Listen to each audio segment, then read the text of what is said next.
All right, I think we should be live. Though, let me verify that. Because it's impossible to know sometimes. So let's see.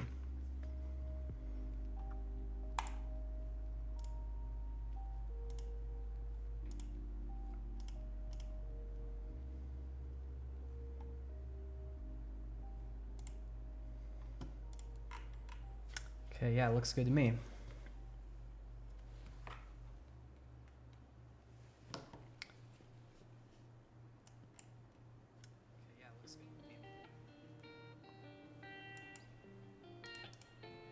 All right.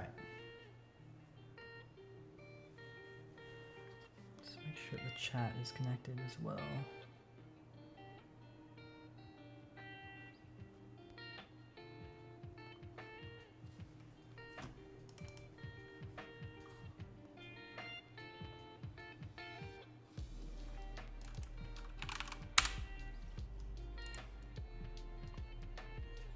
Okay, cool.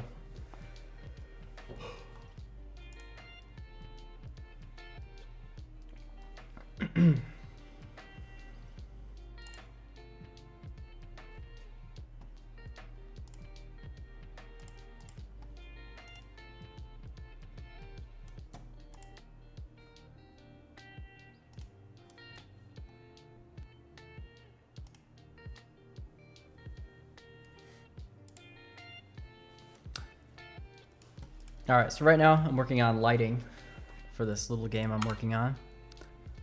And all right, so right now I'm working on lighting. I have to mute myself in the background. Yeah, so I'm working on lighting.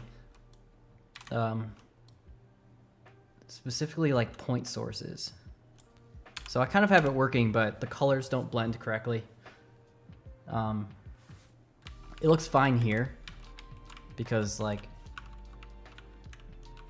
well, let me make it night. Like it looks fine in this setup. Like the colors, I don't know, look good. But the problem is when the ground isn't white, they look muddy. So let's see, I have to move my microphone.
Actually, it's being render, I believe.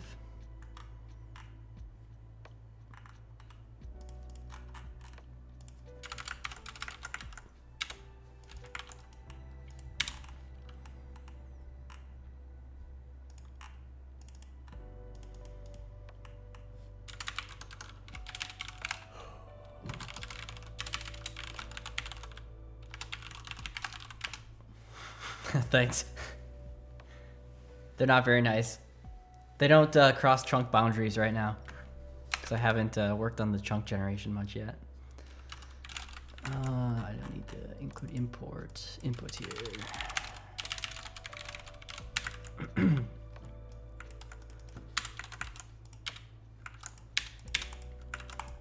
trying to get like the base rendering stuff done first, and then chunks I'm gonna spend a proper time thinking about. because they're pretty complicated. Where was I?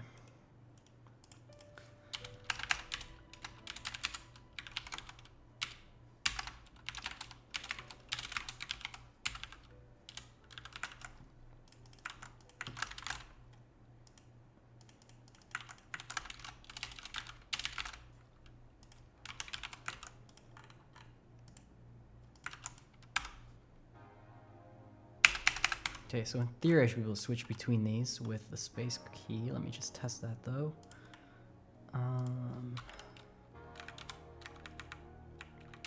So this should make it look like lighting isn't happening at all. Yeah. So I did a lot of work off stream since the last one, a couple weeks ago. So I have like the world rendering now in like sort of the proper setup. And I'm getting the lighting implemented. And it's like mostly working actually. At least the global illumination is. So I don't know, it's a work in progress. But the problem I'm trying to solve right now is when you have like, so if you just have like pure white lights or like green here, like this looks how I expect it to look, right? It's just like a nice green glow. You can zoom in. The problem is when you have like a light source that's basically the complete opposite color of what's being lit, it looks bad. So like if I put a red light here, you can see how like the grass is like black, right? And that's because right now I'm just multiplying the light colors. So like it's multiplying pure red with pure green. And since those like don't have any overlap in the RGB spectrum, it just results in black. Which is like, that's like how real life works if there's no specular component. Like if there's no, I guess like extra reflection off the material. So I want to have like some red actually like blend into the green. So like simulate the specular effect. But I don't have like a real light simulation here. Like this isn't like the traditional, I don't know, like lighting. So I'm just gonna like play around with the colors and see if I can get something that works right. So my thought is that, so yeah, this is the shader that's actually doing it right now. Well, let me fix this. It's just taking like the world color, which is like the block color. Yeah, it's more like the problem is that the, I don't know if I can demonstrate again. So like right now, like this green grass, when it's daytime, is just like pure green as like a test. And then the red light I just put down is pure red. So like green doesn't have any red component to it in like the RGB value. So in the shader here, when I'm multiplying these, like the world block color, that's just pure green times the red light, you're just gonna get a vector with 0 color. Because if it's like 0, 255, 0 times, you know, 255, 0, 0, that just equals, you know, 0, 0, 0, which looks bad actually. So,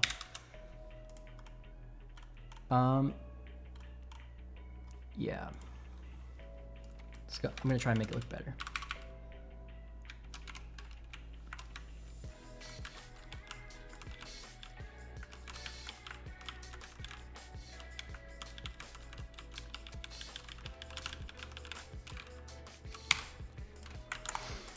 So I think I'm gonna change color spaces because RGB actually isn't like the best color space to do this in, I believe.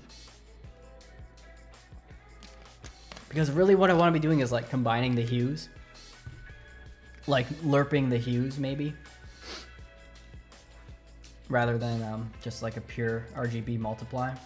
Or maybe like a mix of the two.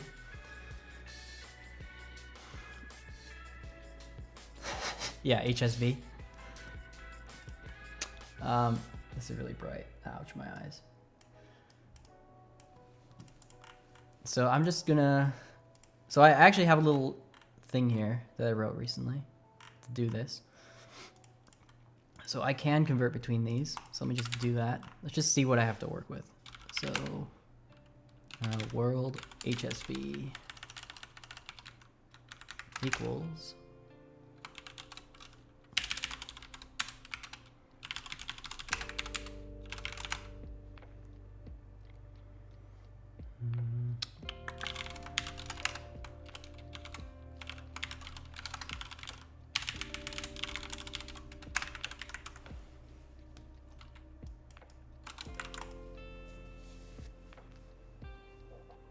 actually, I think I should be using this one.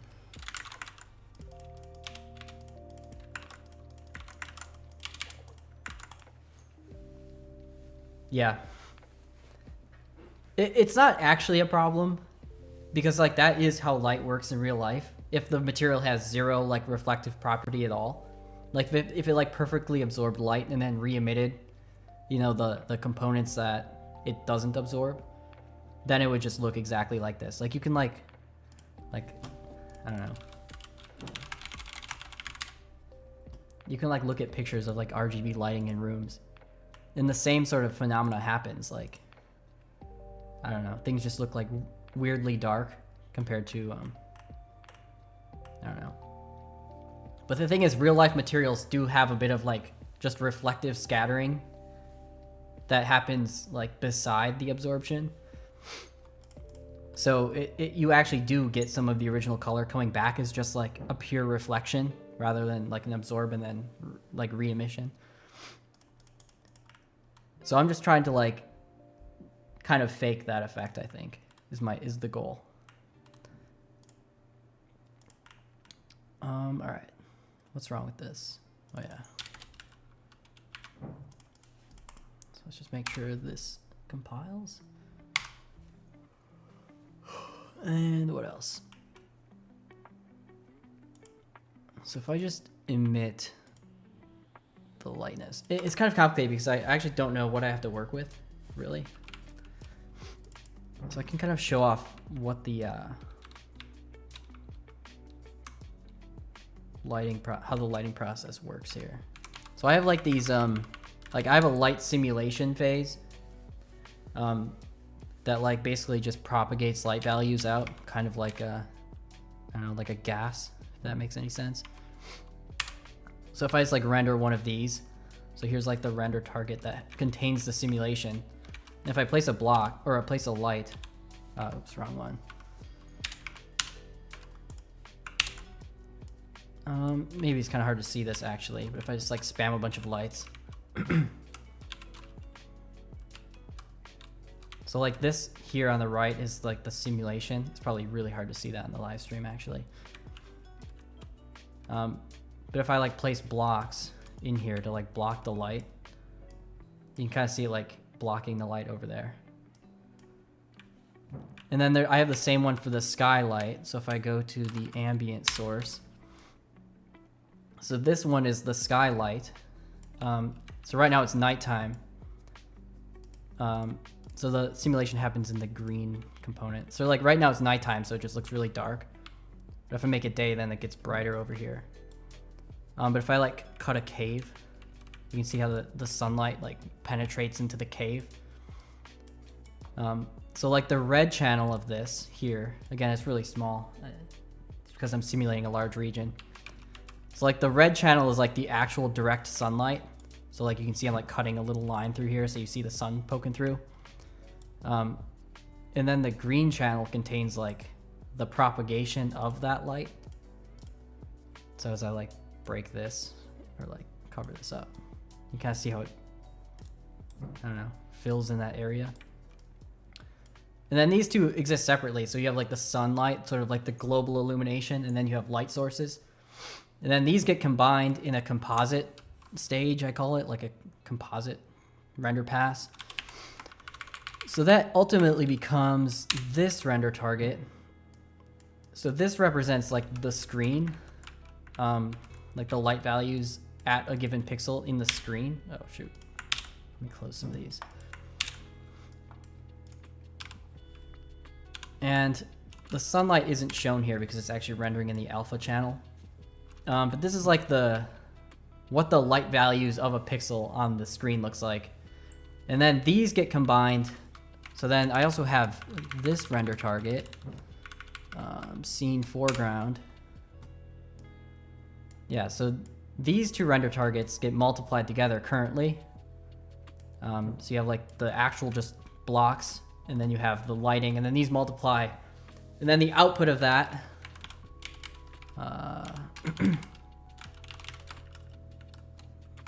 scene primary, I think it's called. So yeah, then the output of that is like your scene with lighting. So there's like 3 stages. You have like the simulation, and then you have a sort of composite phase that builds this light buffer. Then you multiply that with the world and you get the lighting. And I'm just kind of showing that for context of how this works.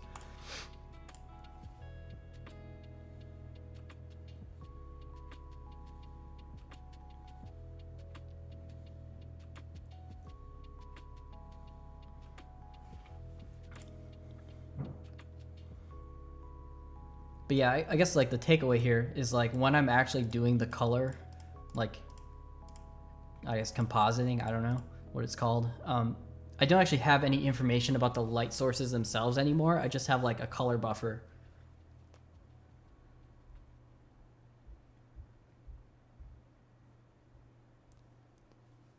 Where are you seeing that? Oh yeah, I can explain that. Yeah, so the reason red times green is just black is because like right now, if you just have like a float 3, so like this is like green.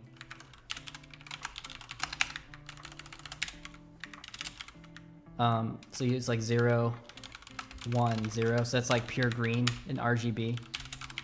And then red.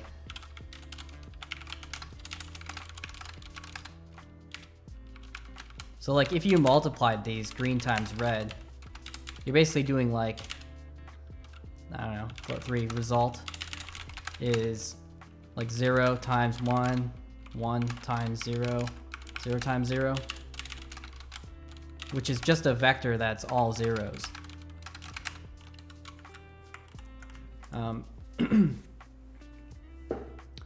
So like it just doesn't work. Doesn't look good.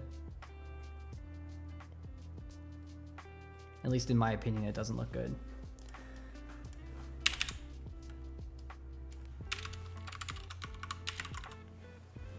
So let me see.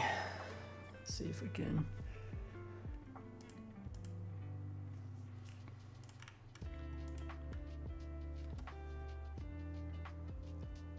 Yeah. No, it's just, yeah. Multiplying 2 vectors is simple compared to like a matrix. I'm getting a Discord message.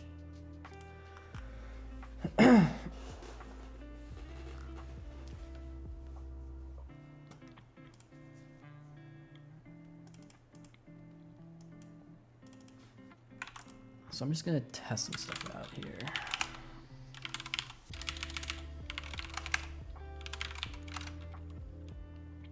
So in theory, the light HSV value component, which is RGB.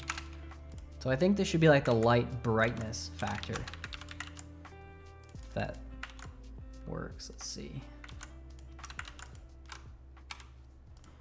Run. Yeah, okay.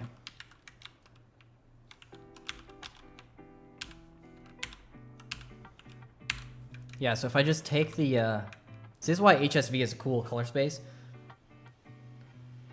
Yeah, basically. It's like I want the more intense the light source is, I want like more of that light source to actually like override the base color, but keep like the contrast so you can still see like the, I guess the texture of the block. But I want like a pure bright green light to actually make the blocks around it just look green.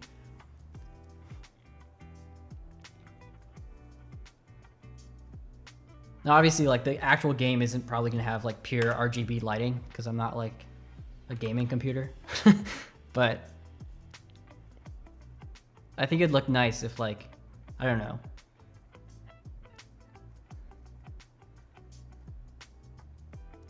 If there's like, if you're like in a cave and there's like red lava or something, it'd be cool if like the whole cave kind of just took on like an actual red glow to it. So I basically just need to do like a tint shift of the color, like a hue shift. Yeah, yeah, exactly.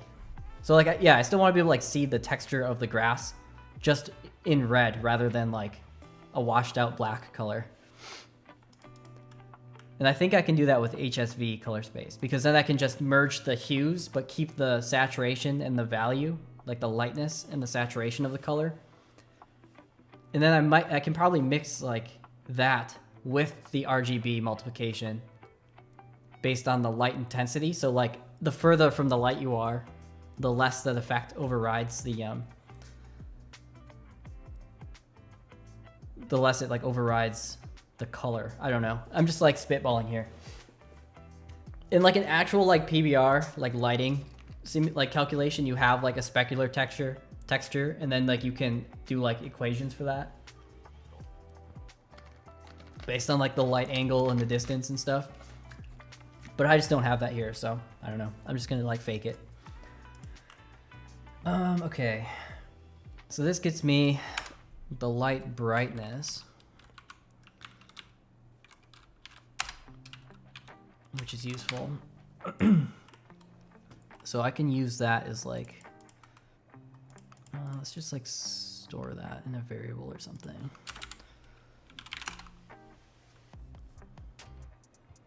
So maybe like hue shift factor or something would be light hsv.b. And then we need to like actually shift the hues.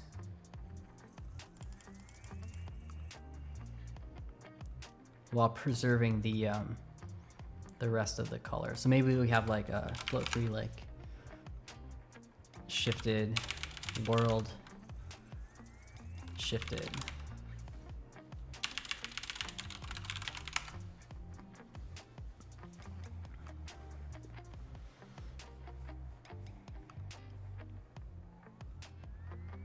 So what would that be?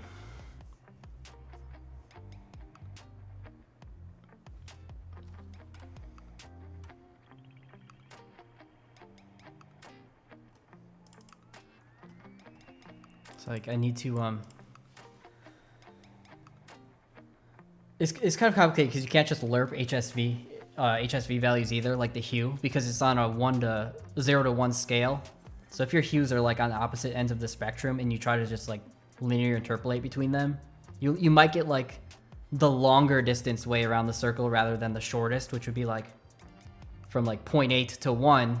If you just did a simple lerp, you'd go from like 0.1 to 0.8 and you get all the values in between. But you actually only want to go from like 0.8, 0.9, 1 back around to 1. Yeah, exactly. Yeah, so it's like the actual result would be, it's like you need like a hue difference would be the, I guess the light dot 8 dot, it's annoying because I don't have HSV little dot things here. Minus the world HSV dot R. So that's like the difference. And then, so then your like new hue shifted is, well, actually, no, I guess you could just do this.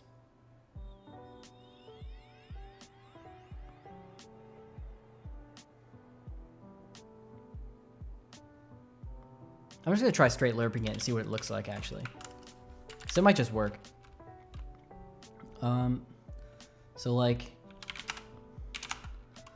I don't know, world.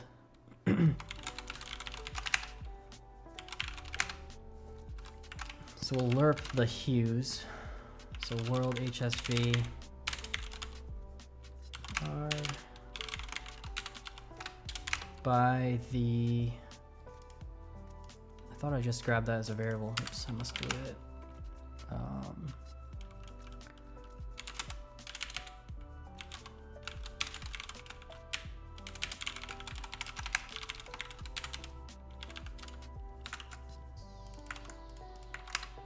So then that would be the hue, and then we just preserve the value and saturation, or saturation value.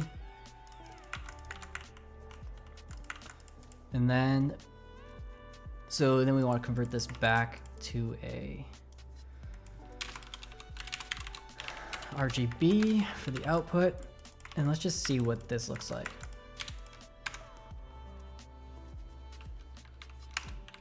Oh yeah, I lost the lighting in here.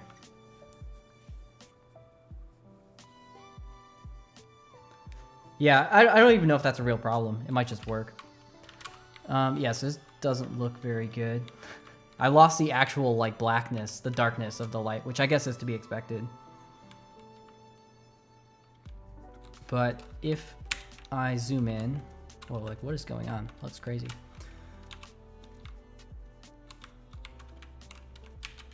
So this should be a red light, and it's like turning white. Or turning yellow.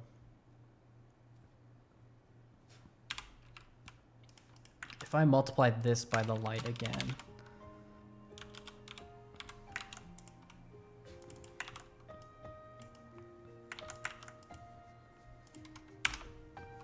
what does that look like?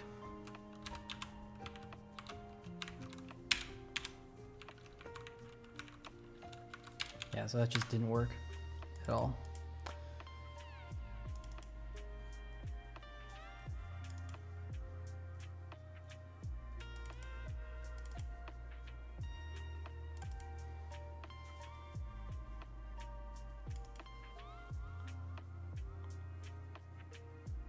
Kind of surprised. I expected that to at least do something. What does this look like? This should actually just be like the color of the light. No, that's not gonna be right.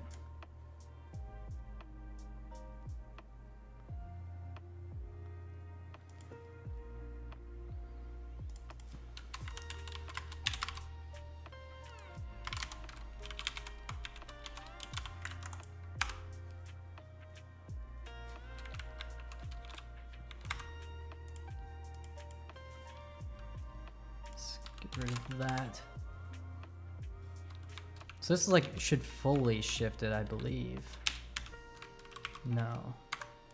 All right, maybe it's the lerp that doesn't work. Let's see.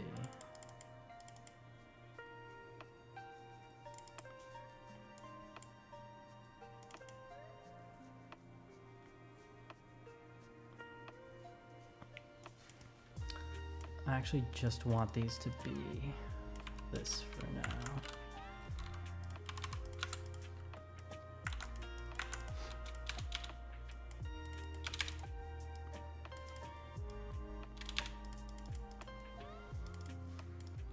Just make that fully bright. Oh, are they? I didn't even know. They're disabled. Oh, I'm not. Here I am like editing the shader and I'm not even in the right mode. All right, let me make that default, the default. I'm like, why isn't it doing anything? And here I am just not actually in the right shader.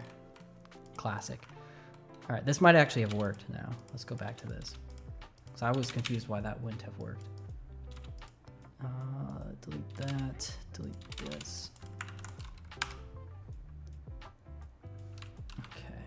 I mean, it doesn't work fully, but kind of works.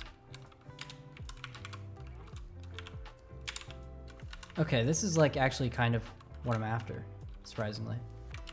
So like now you can see that the light actually like overrides the color. But the idea is the further away you get, maybe it's kind of hard to see on the stream. The further away you get, the more of the original green comes back, I guess. So it's like a fall off. The question is like, how does it look when I do multiple lights next to each other? Like this does not look good. Like what is happening? So like it works fine with some colors, but yeah, clearly not others. Like what is going on?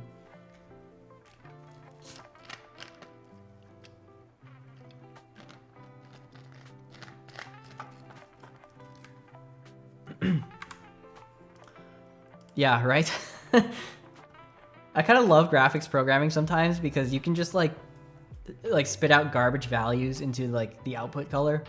And the graphics card just like makes it work. Like if it like overflows like, I don't know, a floating point or something, or whatever like representation it's using for the colors in like the color channels, it'll just like still render it. It just looks like crazy. And sometimes it makes really cool effects.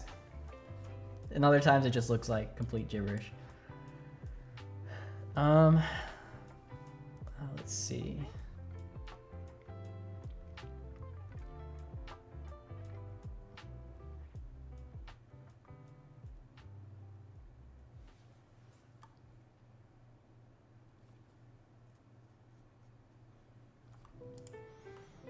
What if I shift by the saturation as well? And let's just try that. Like, what does this look like?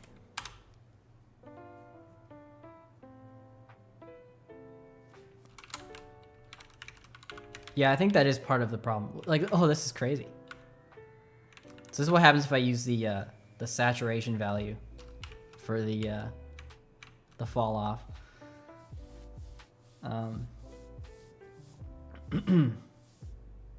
Looks pretty crazy.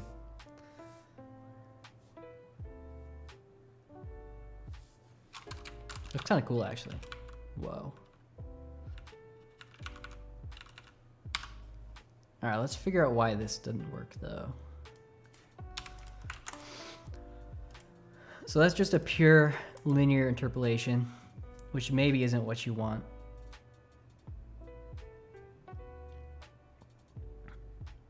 Is the, so like, what's the actual difference between these? So it'd be like, float new hue, so hue new equals. So like, it would be this one plus the difference between them, so that minus that times the factor, and then this would be, you have to modulo that by 0 to 1, I think. So that way it stays between 0 and 1. So let's just see if this looks any better. It might not, I don't know.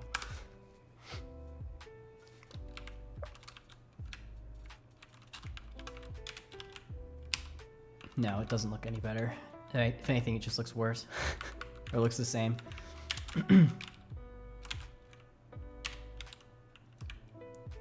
That's crazy, though. Maybe I want to lerp them in RGB space. So, like, if I just do light hsv.r, which is a crazy thing to say, and then let's get these back to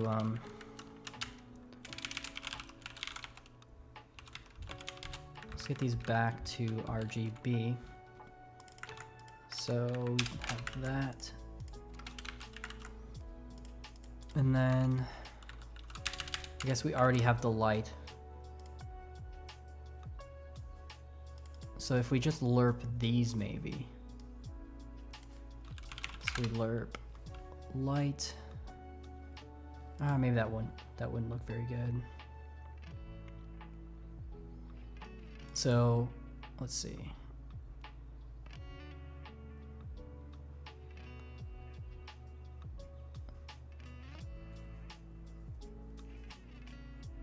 Okay, so we have the world. So if we lerp world.rgb by the shifted color based on the shift factor, which was the brightness. And then we have to multiply this, I think, by the light still. Light final. This is not it. That one.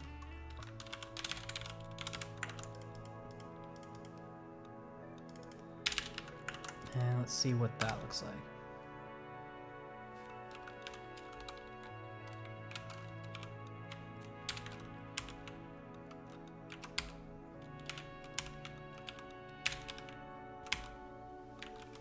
Actually, that looks pretty good. It's hard to know if the colors are actually like working. But that looks good.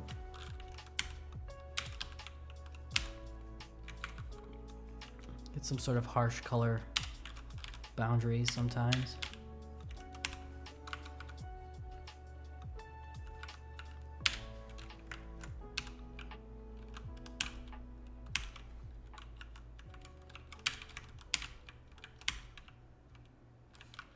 Yeah, I think just the way I'm doing the lighting simulation does have like harsh colors sometimes, the boundaries between them. I don't know if the pink is just not blending with green or something in some situations. But at least now when you place a red light, you're not getting like, well, you're not actually preserving the, well, you kind of are. I don't know. That's a really intense blue as well.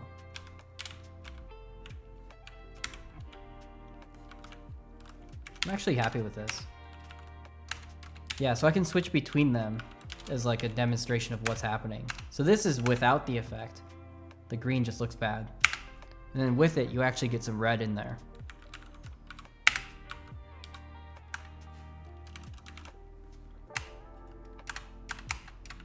I think the second one looks a lot better. But like the further away from the light, you do actually get some of that just like normal blending. Now I've broken the daylight, which is something I need to fix. Because it's thinking daylight is pure, just pure red. Because it's trying to like shift based on the daylight intensity. Which isn't ideal. So maybe I need to actually not use the final light here.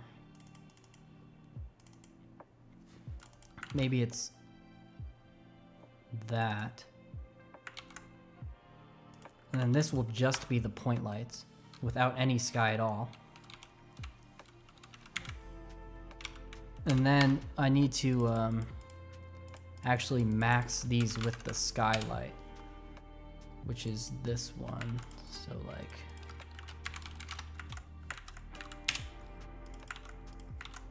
this, I believe. What's the issue? It's not liking this very much. I think that's just fine. No, that's not correct.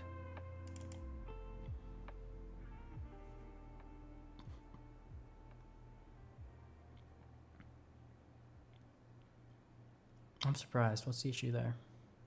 Oh, it needs to do this.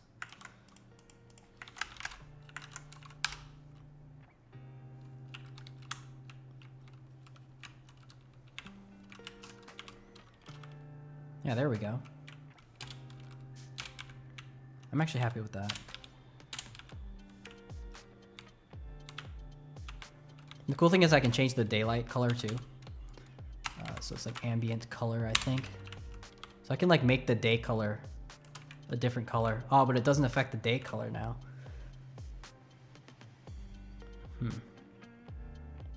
Okay, so we need to just do this twice, I think.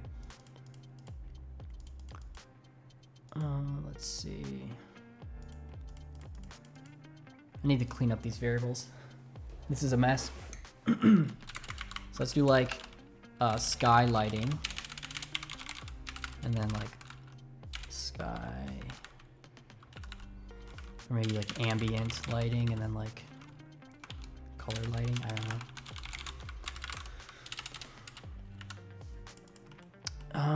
So light ambient is that. And then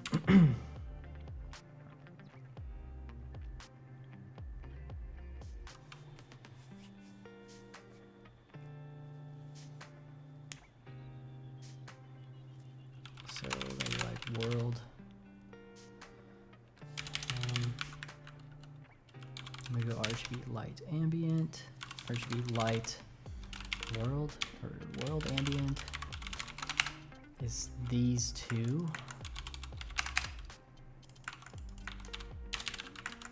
And then, let's see.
All right, so get rid of that.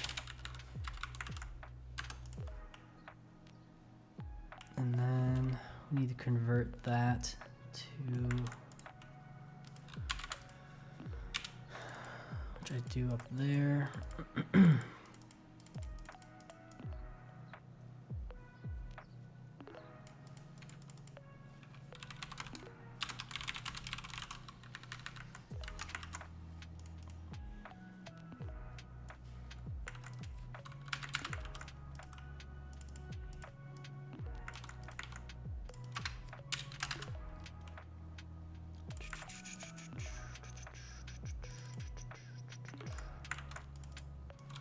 That.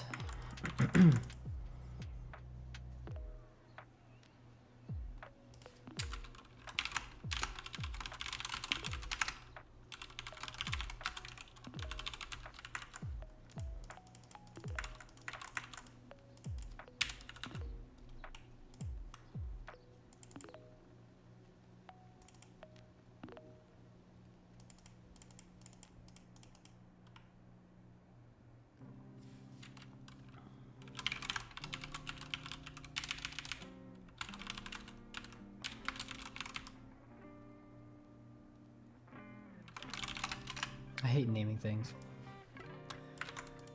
So this is this one times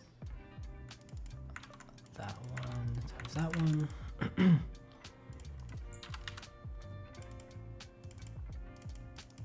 And then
doesn't like that. I think that's just fake. So let's see.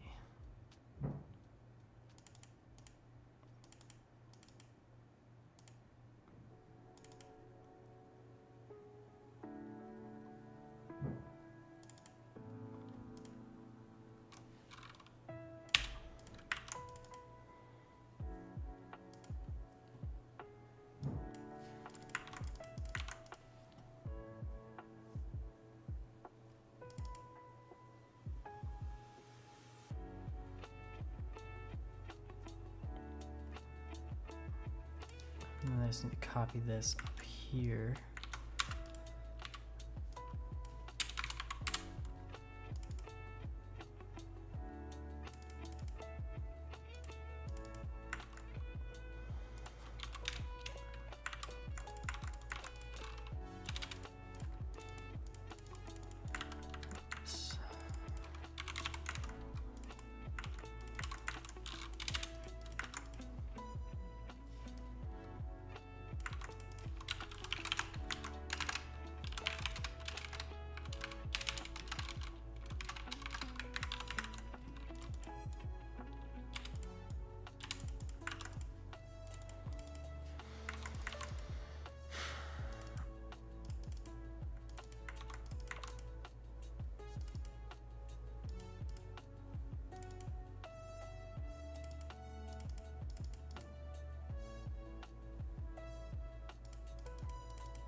And then the final output of this should be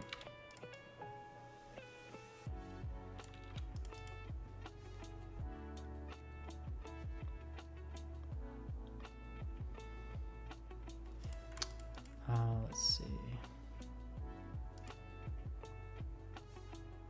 World.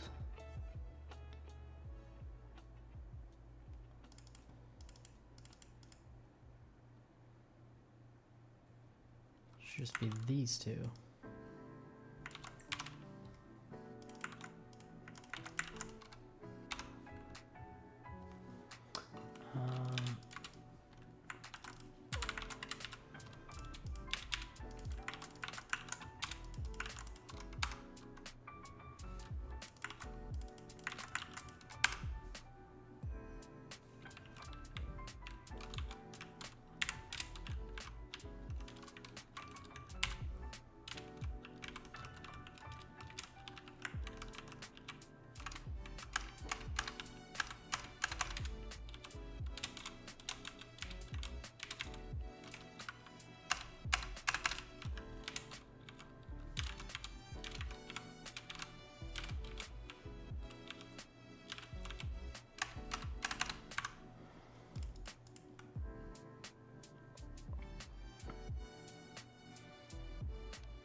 It still thinks the sky is red, which is weird.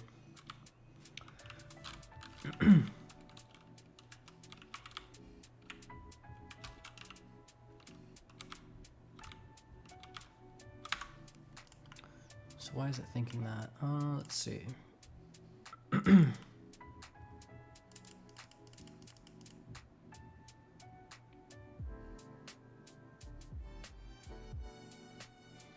So it should just be pure white.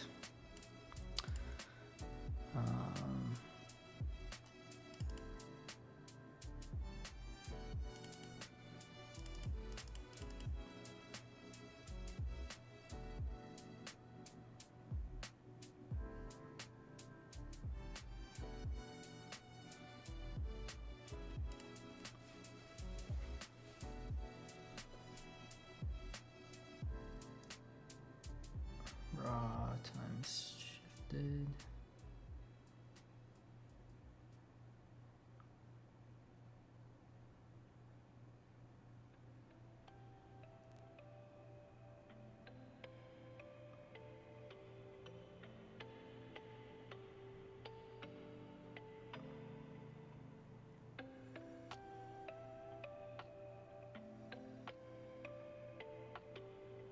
Maybe this needs to be based on the saturation, actually. Let's make that based on saturation.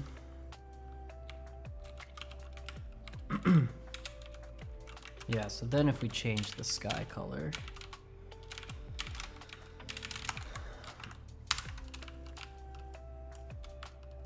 yeah, there we go. That looks a lot better. Yeah, so basically the more intense you color, it's just like a straight hue shift on the world. Which, I don't know, maybe that's not what you want, but that's what I want, so. But then you get this weird like edge artifact, which is maybe not great.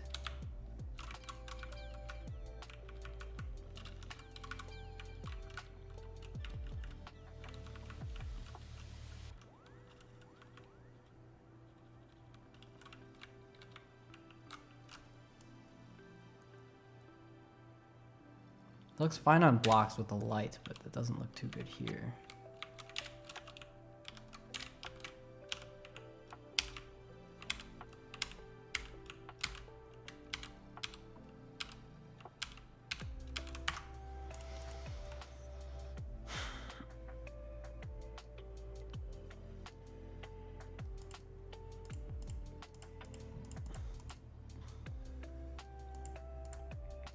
So for now, I might just make this a straight multiply.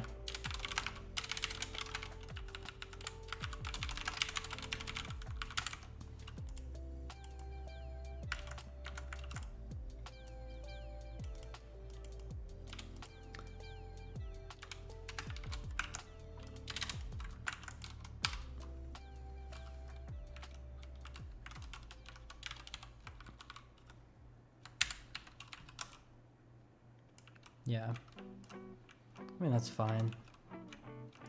It's unlikely that the sky would ever be purely red anyway. And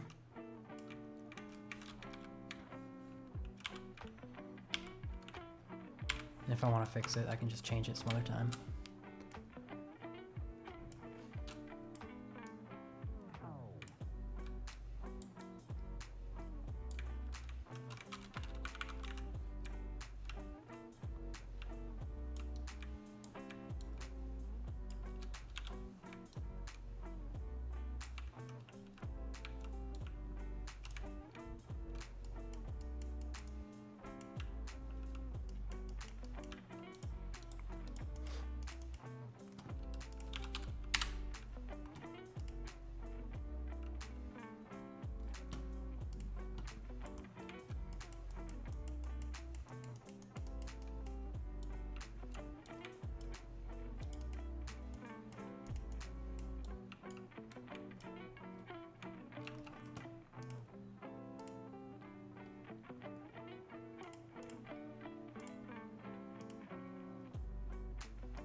Yeah, it's cool. You can just make the sky like pitch black.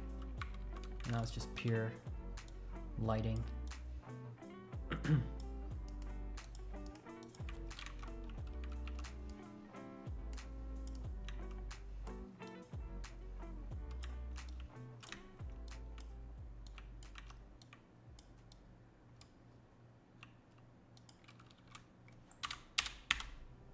gonna mess with the fall off a little bit.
Yeah, essentially I'm using a flood fill.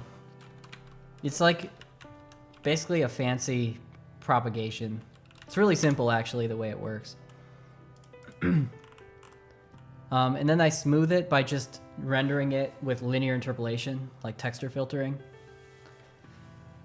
So it's like a low resolution simulation, and then I scale it up and I just have smooth blending on. So it actually looks like smooth. But if I just go and turn that off real quick, just as like a demonstration where that's happening. Let's see.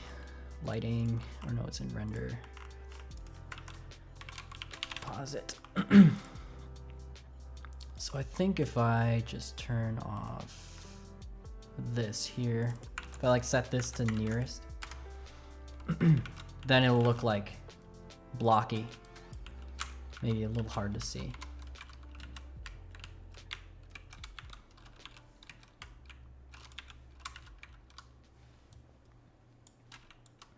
So like each little block here is the actual, like, I guess the simulation resolution.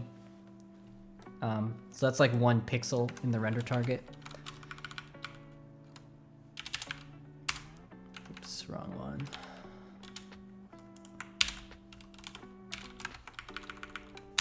Yeah, so it's like what the render target actually looks like that's doing the lighting simulation. Yeah, I don't want cheap viewers on Twitch. Why does this stuff always show up?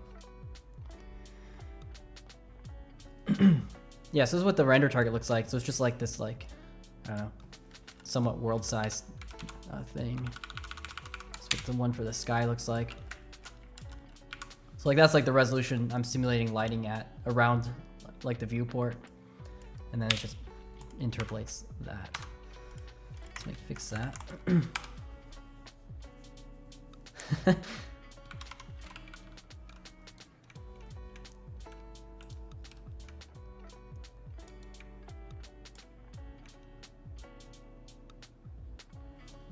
Yeah, it's my own console, and I don't use IMGUI. I like wrote my own. Mine's a lot less complicated than IMGUI, or a lot, I don't know, less feature rich.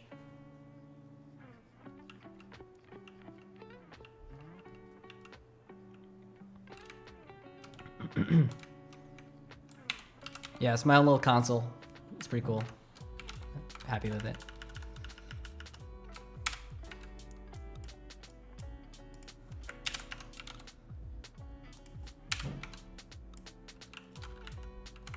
Yeah, it's cool because there's like a little resource inspector. So like these little windows. This is like what the world block, I guess, sort of cache looks like. Because the way I'm doing the rendering in this engine, or this game, is I'm not like rendering all the blocks all the time. Instead, I sort of like render them to this render target. And then as you move around, it just like updates the render target. So it kind of like draws stripwise. And that means I can zoom out really far, yet my FPS remains like, well, let me go over to DirectX 11.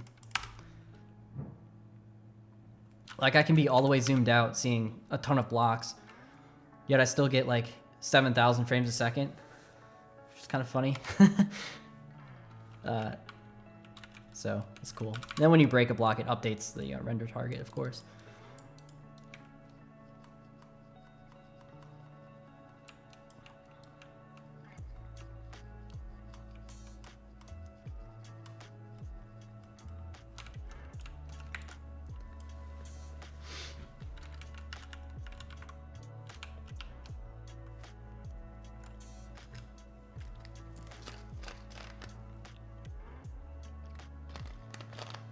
The idea is eventually I want to like have this game run on phones and stuff in low-end platforms. But I also want this zoom feature because it's cool to be able to zoom out really far. Like if say I have like, I still have some bugs here where it's obviously not updating on the corners. But like say I had like a mode of transportation in the game where you're like flying really fast over the terrain. It'd be cool if you're like zoomed out. And you can just like see the world zip by under you. Now, if I were just rendering all the blocks every single frame as like a vertex buffer or something, that'd be fine on like a higher end computer. But you still need to like loop over every block in the world to like generate the vertex buffer, whether you're doing it on like chunk update intervals or every frame. And I've tested that, and the FPS is not very good on my crappy laptop, so I decided to do it this way instead.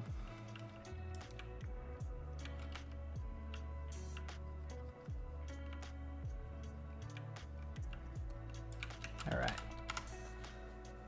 So I can make the grass not pure green now that I've changed things. But yeah, it's kind of cool with the debug console in this engine. So I added a feature where I can just like,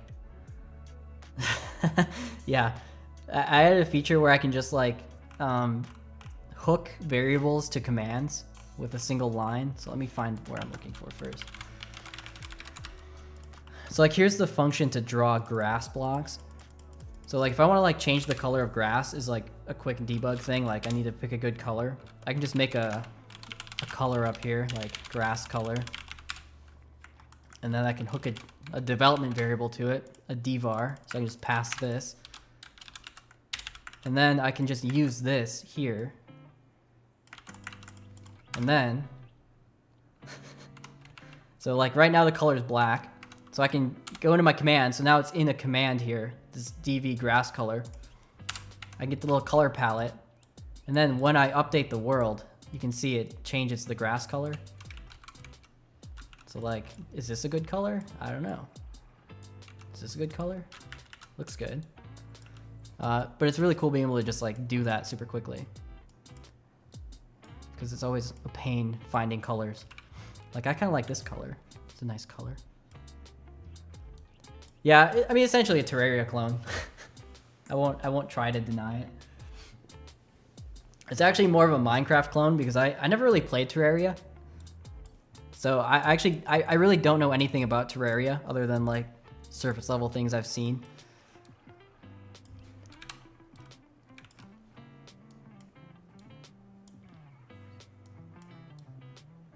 Yeah, I like this color.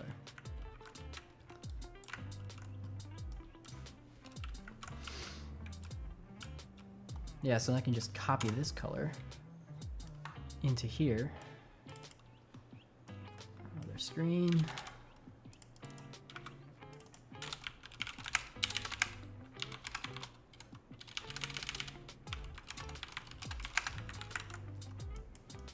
Yeah, so now I have that color. Next time I run. There it is.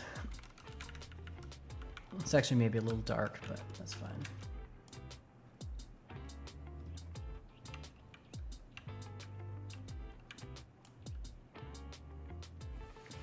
No, never played that either. It looks really cool though. I've seen it. That's a game where like every pixel is like simulated, right?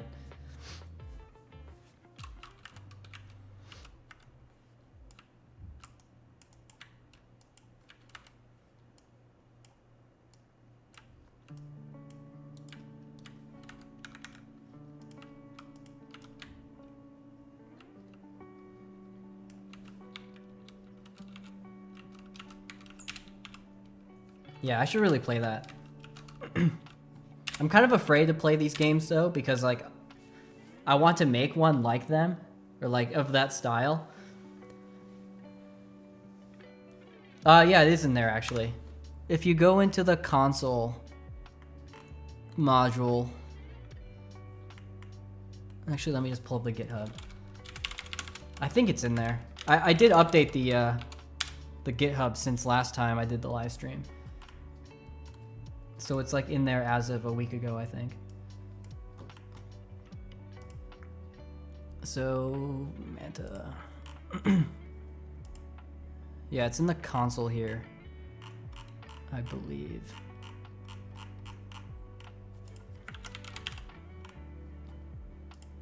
Yeah, if you just search for dvar in there, you'll see a lot of code related to it.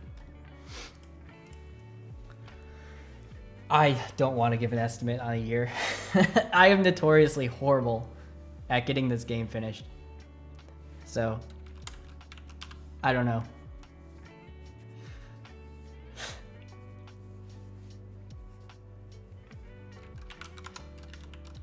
The problem is I always get like too ambitious and then I get a decent way through and then I like end up restarting. And I'm trying not to do that this time, but you know, it's like the boy who cries wolf. It might happen again. But I think this time is like the real time. Yeah, there are a bunch. Though, to be honest, there are fewer than I would expect. Like, the only two that are actually, I mean, popular are Terraria and Starbound. Maybe Edge of Space. Even just, like, Minecraft in general. It's like, it's been 10 years. Well, more than 10 years. 15 years since that game came out. And as far as, like, popular games that follow the same style, you have maybe Cube World. That was pretty big for a while. And Hytale, which is just like never coming out.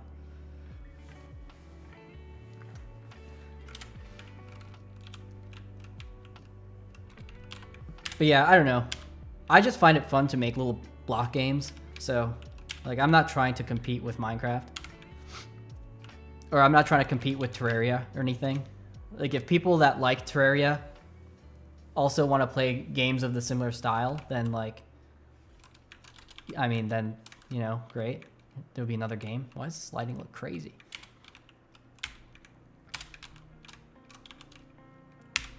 But yeah, I'm kind of like afraid of playing those games because I'll get inspired by them and then sort of subconsciously just steal things from them.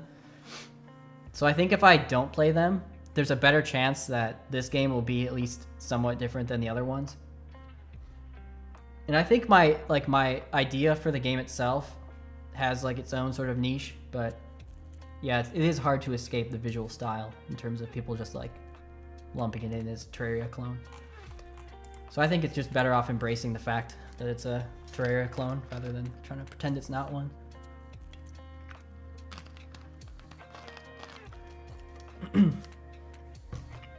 I mean, to be fair, like, I know I'm just coping right now, but to be fair, it's like, even this like happens in the AAA industry too. So like look at the battle royale thing. So like Fortnite, or I guess what was the one before Fortnite? Basically, like, Fortnite got super popular, and now next thing you know, you have Call of Duty Warzone and like all these other Fortnite, you know, battle royale clones. So it's like, even in the AAA, there's just shameless copying of other like ideas. So I don't know. I used to be like kind of, I don't know, embarrassed by the fact that I'm making a Terraria clone, but at this point I just stopped caring. Yeah.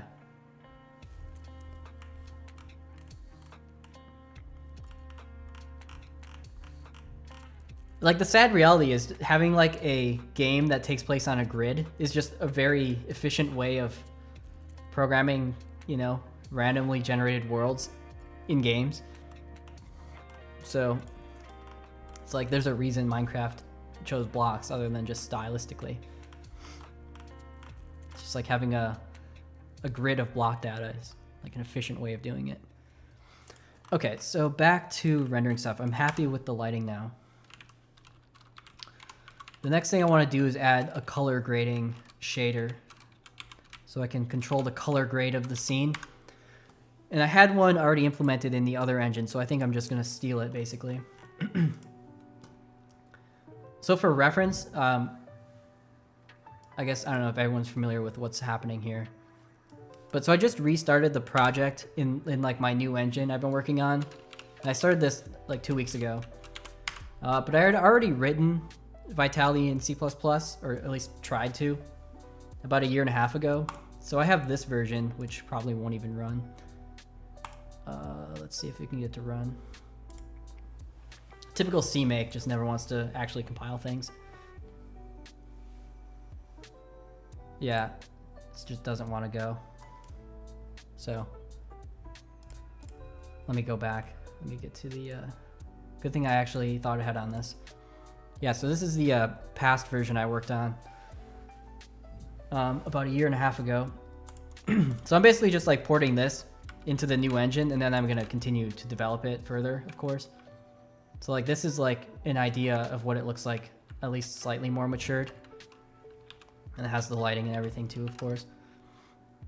It actually looks really good with the grass and stuff.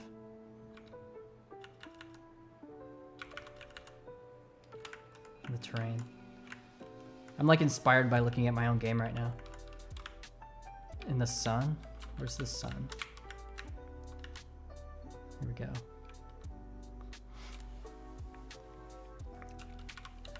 Actually looks crazy. But yeah, I'm basically just bringing code from this into the new one. And one of the shaders is a color grading, so I can like change the contrast and stuff. That's like a post-process effect. So it's in here, I think, somewhere. Color grade. Yeah, so I just need this. Let's see.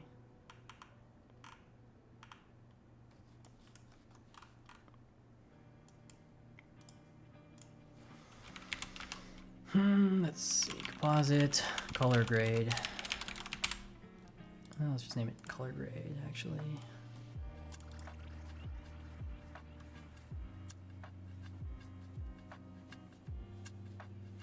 Yeah, I had like, I have some crazy ideas for how I want to do the parallax in this game, because that's like one thing I've just like, it's always bugged me is the parallax, because it takes up like half the screen, right? So you want it to look good, and it's just really difficult to do. But like I want the parallax to like reflect the biomes, but not like, I don't know how to explain it. It'd be cool if my parallax was a little more advanced than just like a static image that shifts depending on what biome you're in, like the other games. It'd be cool if like the parallax was like built up of components that actually like reflect the area you're in. Now that gets complicated because the far off parallax layers, I mean, they take longer to shift from one side of the screen to the other. So they need to like, they would need to know what biome to the right, like what biome exists to the right. So you start seeing like things from that biome show up in the background. But yeah. And yeah, I only have to write the shaders once.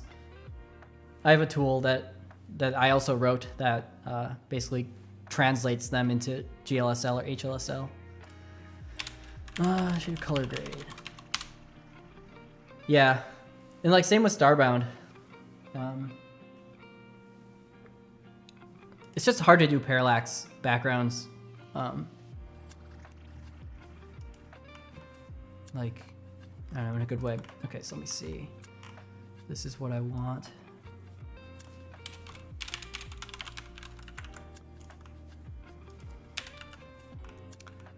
No, that's not what I want.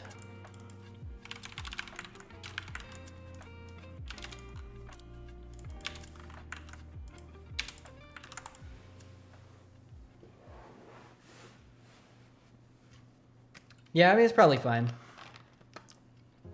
The other thing I want to do in a, I don't know, I'm thinking about is doing clouds. Like, it'd be cool if the clouds were sort of procedural, but still pixel art styled.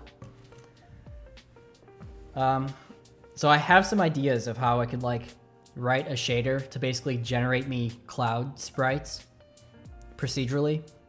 And then I use those sprites in the sky, obviously. But if I could like generate the cloud shapes in a shader and then sort of like pixel art them also in a shader, which sounds ambitious, you can do cool things with like the cloud lighting. So you get like like during a sunset, you kind of get like the orange glow underneath the cloud that like kind of pokes through. I think I can do that in a shader and actually have a somewhat cool result. The difficult part would be to actually like stylize it in a convincing way so it doesn't just look like crap. So let me just copy this shader here.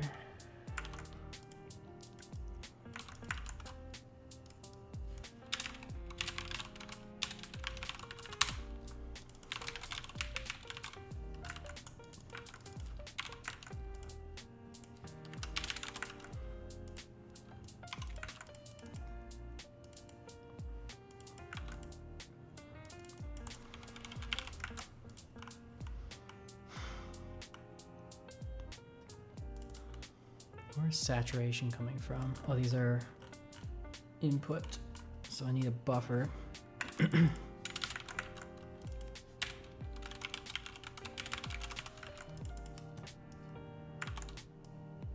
So I'm just copying these from my other shader. All right, let's see.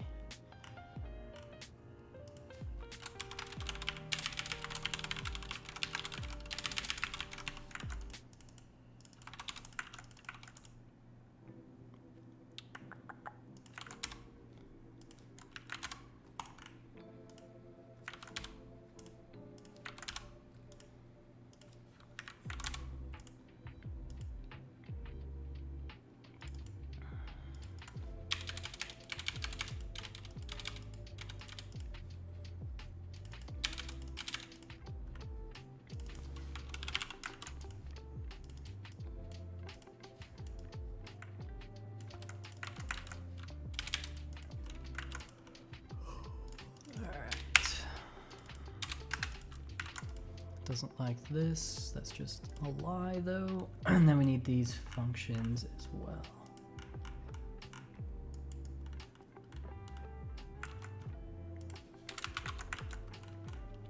I think I have these already, but I just need to test them to make sure they behave the same.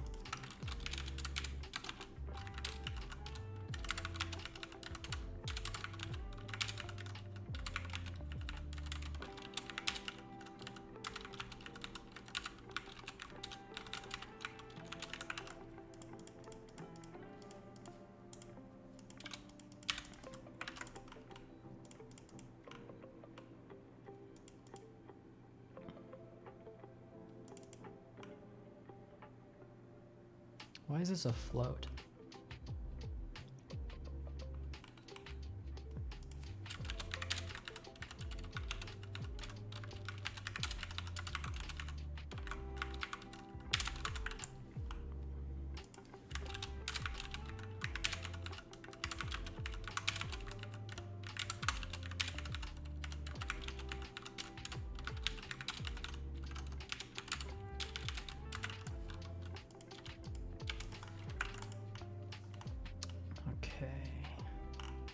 Make sure this compiles. No, it does not. That's because I did this.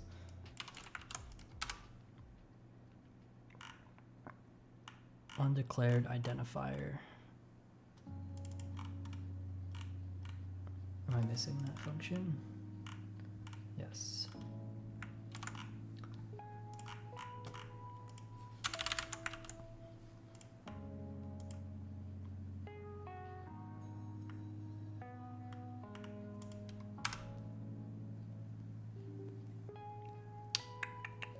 Doesn't like it.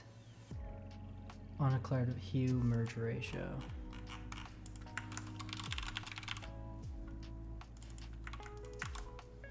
Oh yeah.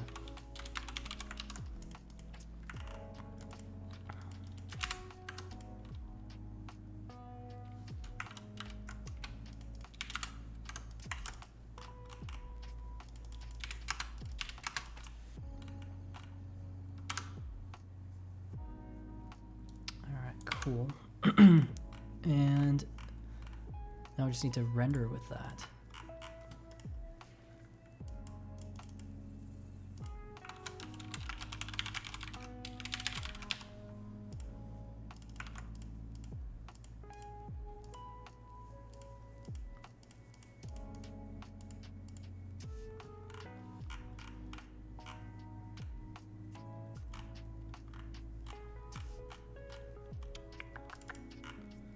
So that happens down here somewhere.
All right, and then these, I don't know if these have default values. Okay, they do.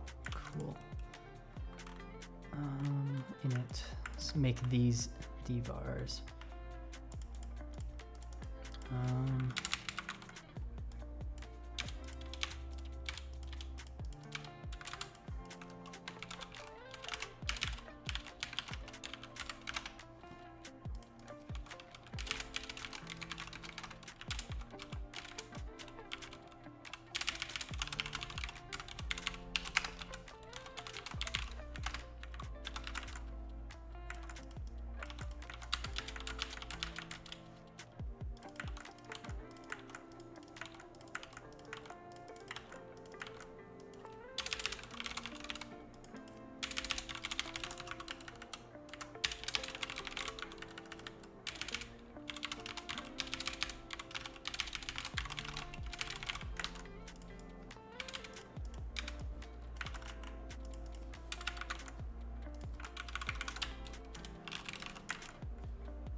So in theory, if I just change the hue here to like 0.5, nothing happens. Okay, cool.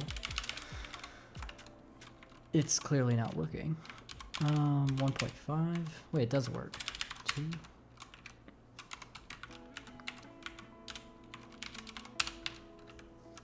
It doesn't affect the background though, which is unfortunate.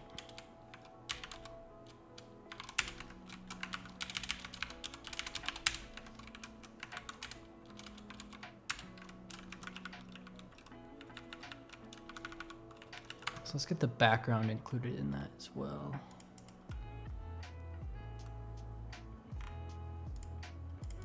Or I guess I can just render it with the background. Let's see, sky.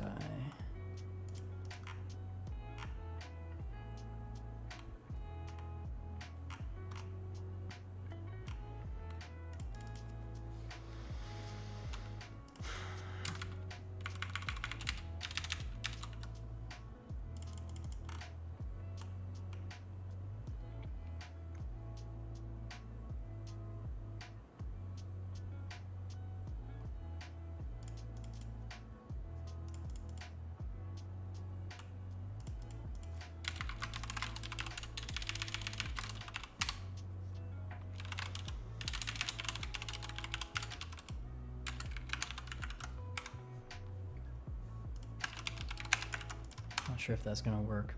What's the issue?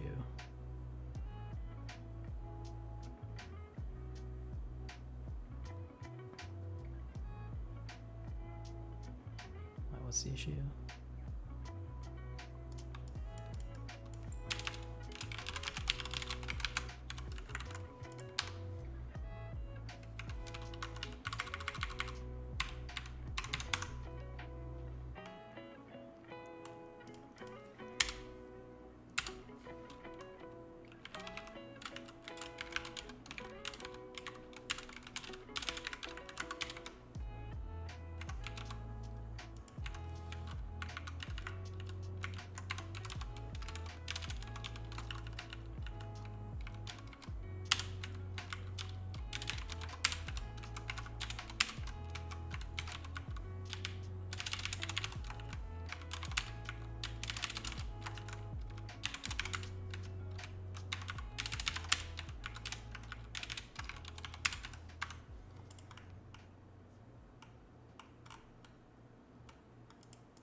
Oh, actually, I see the problem.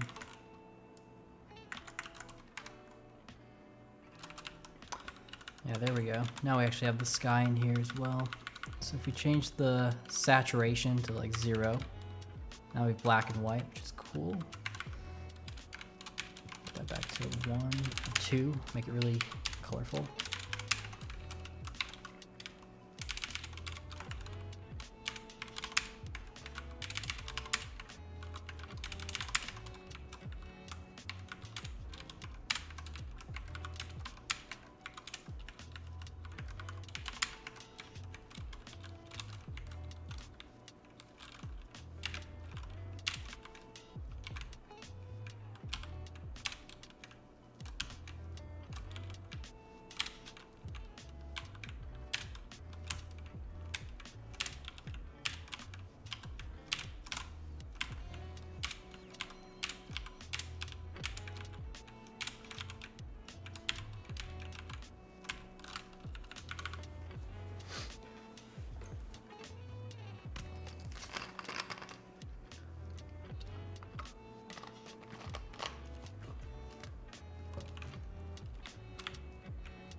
interesting how a contrast of 1 actually looks washed out.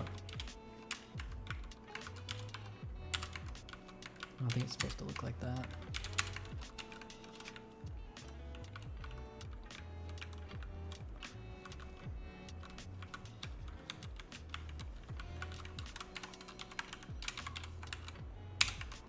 Can make it look like the end of the world. Do some like this. Then we do a hue shift. Let's make it like, like pure red. And set the ratio to 1. Yeah, now it's the end of the world. See, the hue shift is like an actual just like straight override on all colors. So like you actually don't really want a hue shift. Maybe for like 0.2 though.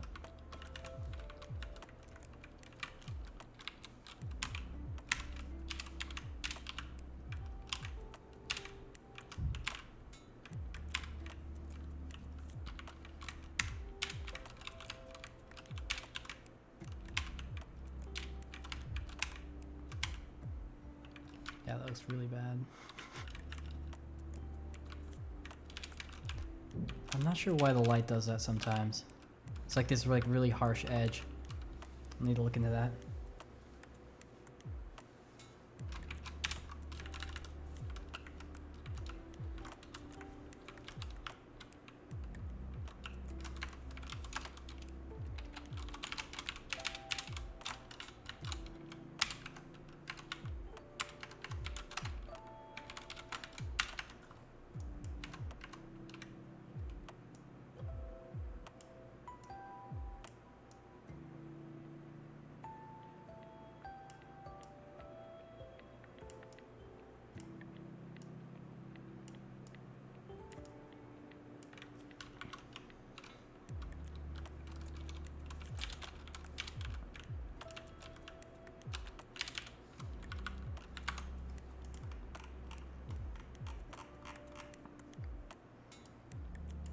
And the last one I need to get back in here is the the ambient occlusion.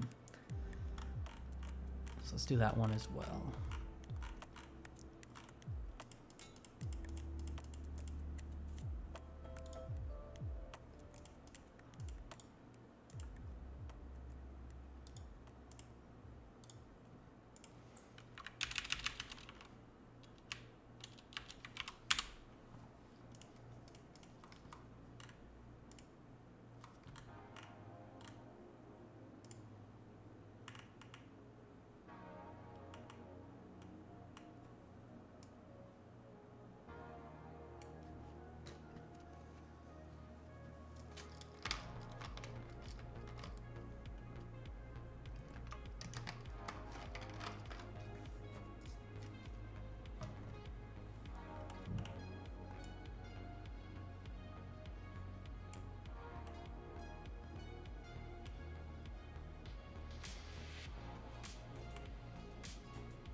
I'm gonna wait on ambient occlusion.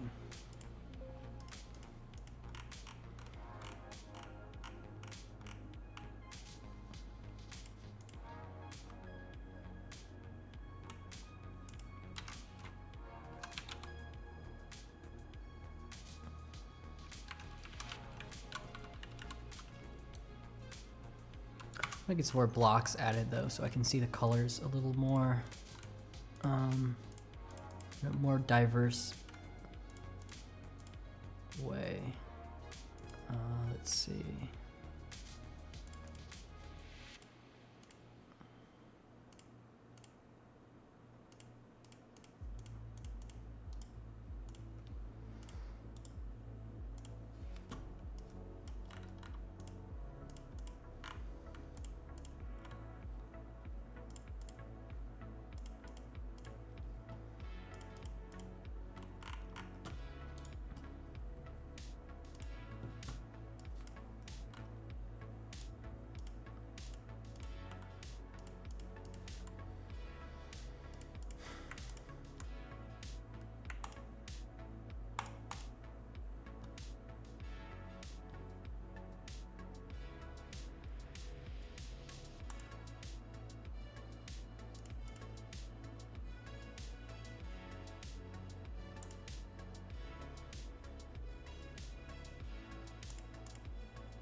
I think that's all of them.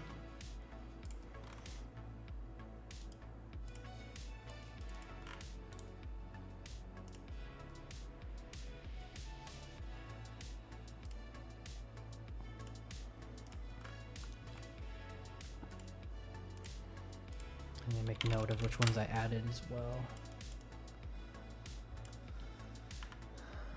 Let's see.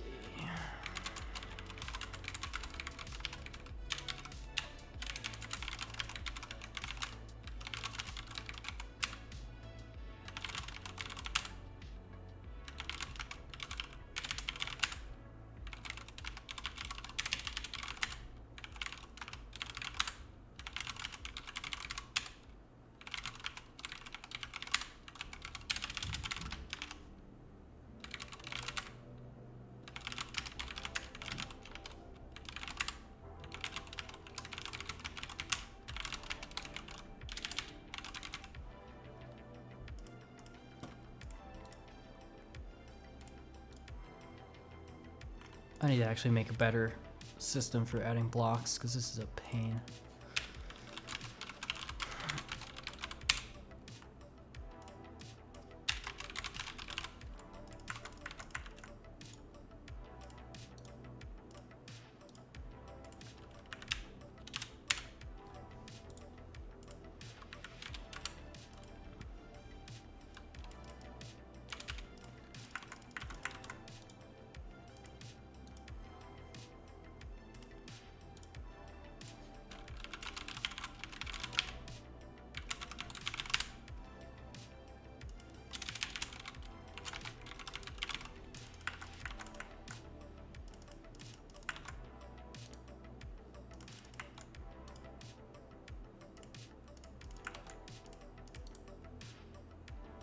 Come on.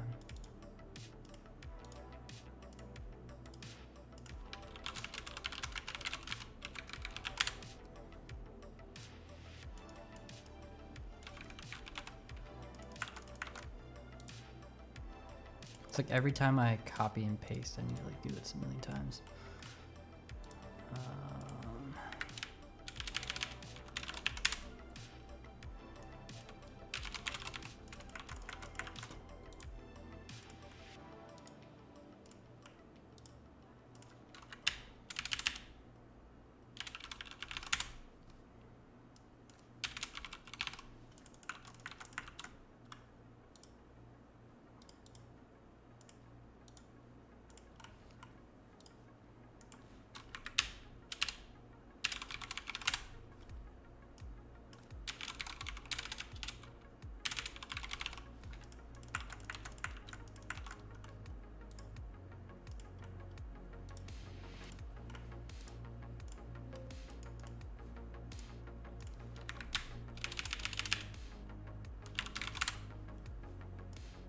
I'm also going to do animated blocks soon too.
I'm just missing quartzite, it looks like.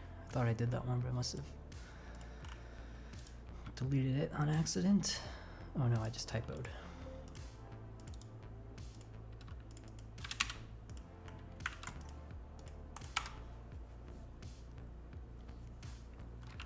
Okay.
Why do I have dirt in here? All weird.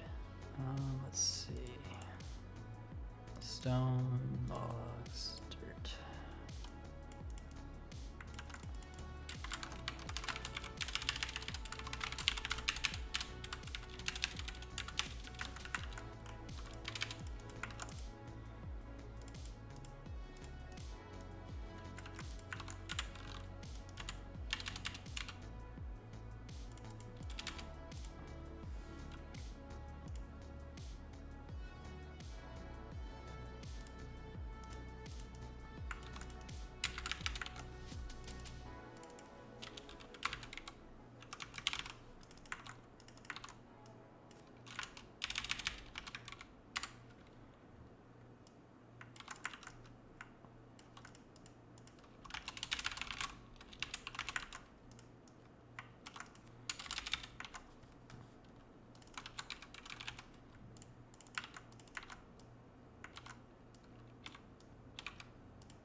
Yeah, it is really dumb that I'm hard coding these.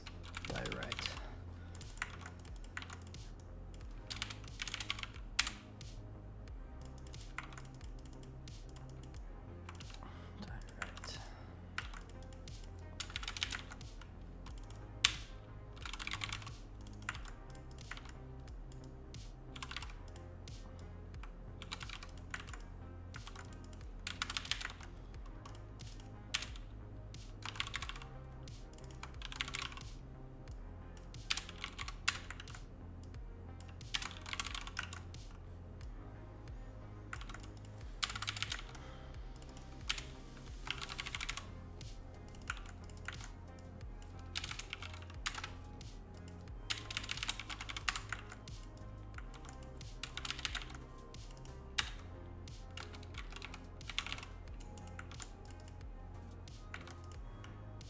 Yeah. I think long term I'll just have like a single file that just does this for you. But it's a pain. It's not that bad, but it's just annoying. What's this? Sandstone.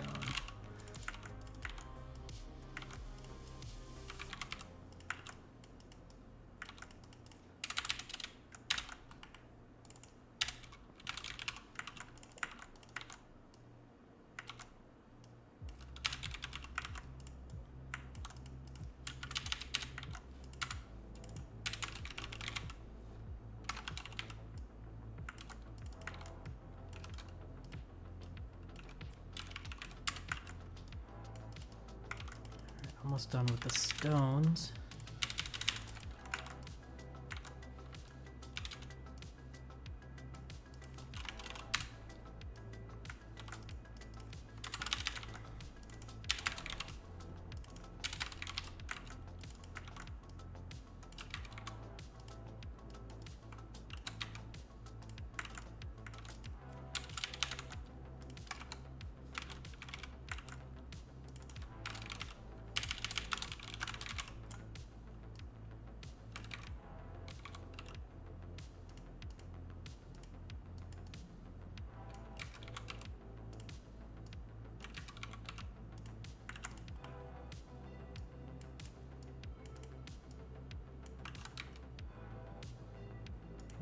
Mess this up.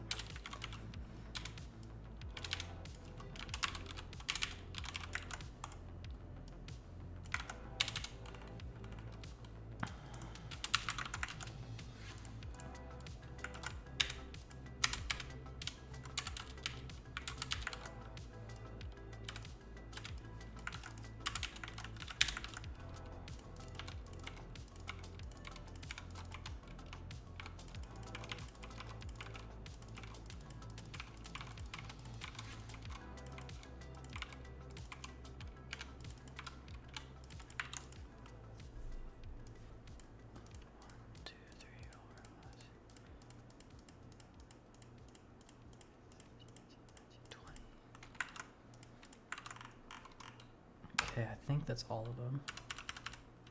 Yeah, there we go. How is there a white block in here? What? What's happening? Which ID is that? Oh well, it doesn't matter.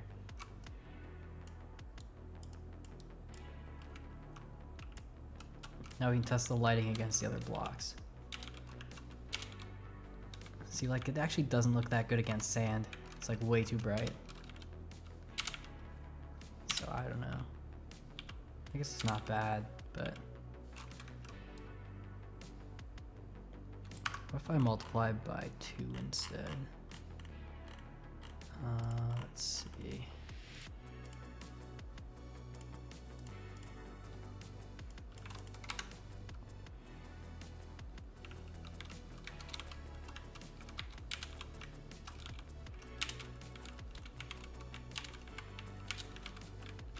Blue is really dim.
Yeah, so the line only shows up with the new shader, actually. So I have to figure out what's doing that, because that does not look good at all. Is it the square root? Maybe.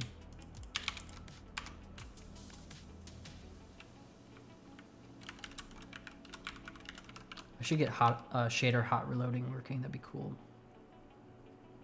So I don't need to relaunch every time I change the shader. Hello, how's it going?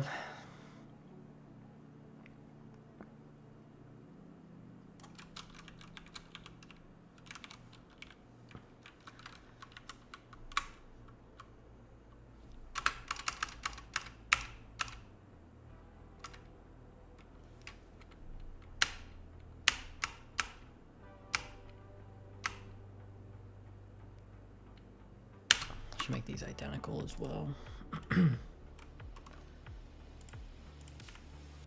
3.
So it's probably this that's wrong.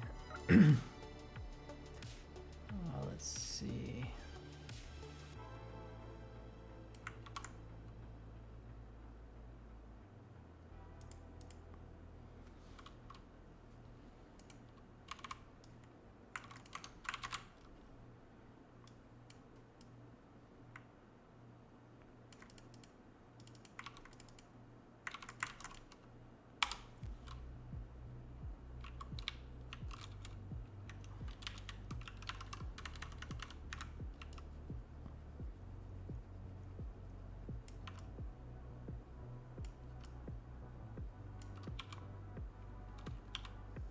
Yeah.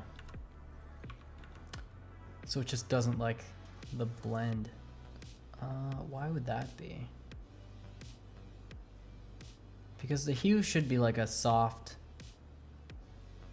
transition, right?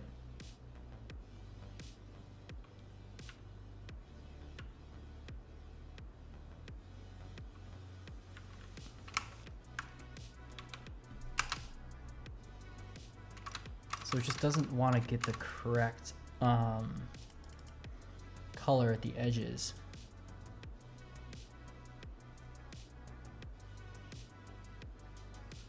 Yeah.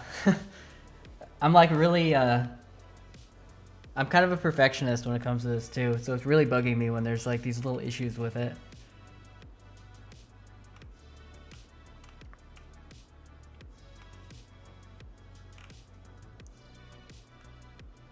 So it's this.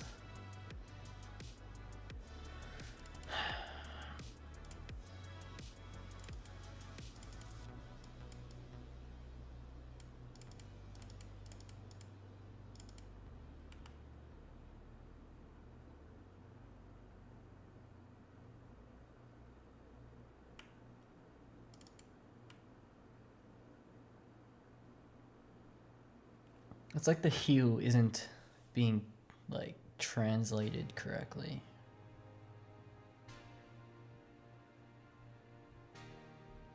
Because I assume that this is just bad. Like if I render this instead. this one rather. And I change it to this. Like this probably doesn't look good. Well, maybe it looks fine. See, actually that looks fine. If we do background. Just trying to figure out where the seam is coming from between the colors, because it's like not always here. Also, what's happening here? Why is it like darker? I guess there is a bit of a seam actually. Probably impossible to see on the live stream, but there is like a weird edge. And that's probably what's throwing it off.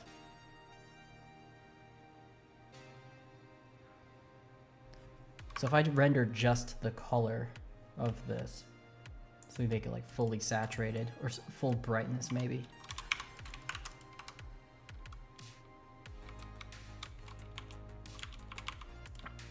Yeah, that didn't do anything. Full saturation.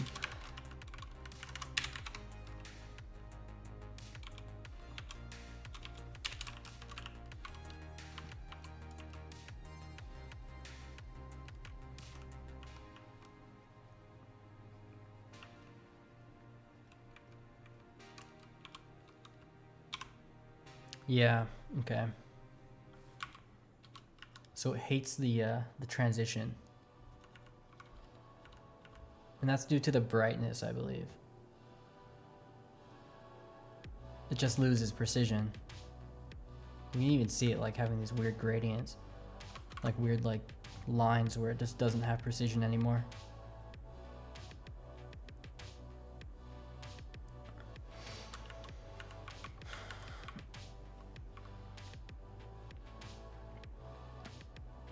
Which actually tells me that this isn't working entirely how I expected. Because at the transitions, it shouldn't be blending at all though.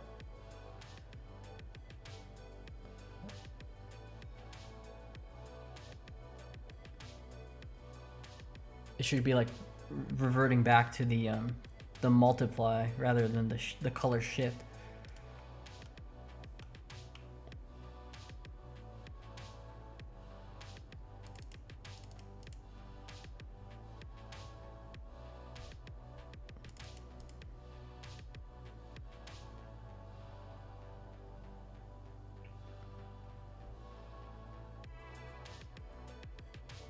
So I need to figure out why that's happening. So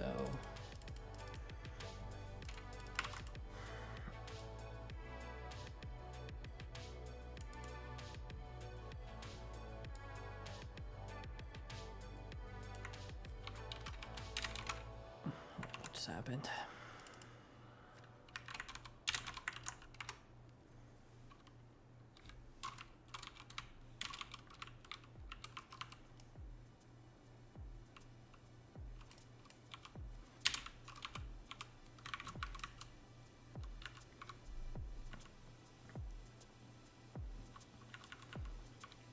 Maybe I actually just need a steeper fall off, unfortunately. Let's just try a steeper fall off for this. Let's just like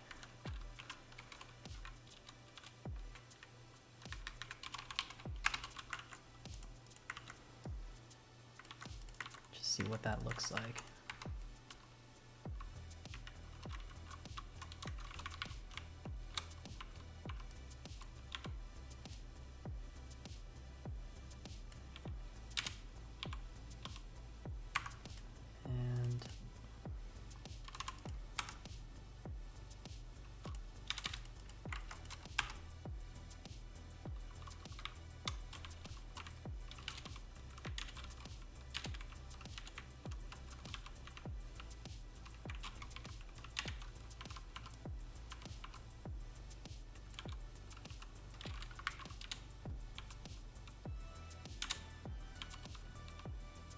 Yeah, you still see the seam.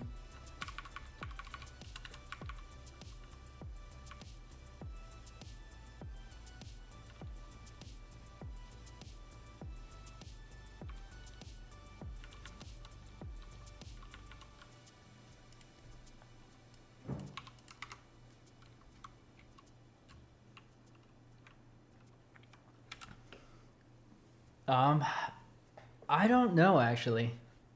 The difficult part would probably be like, well, like the rendering and stuff.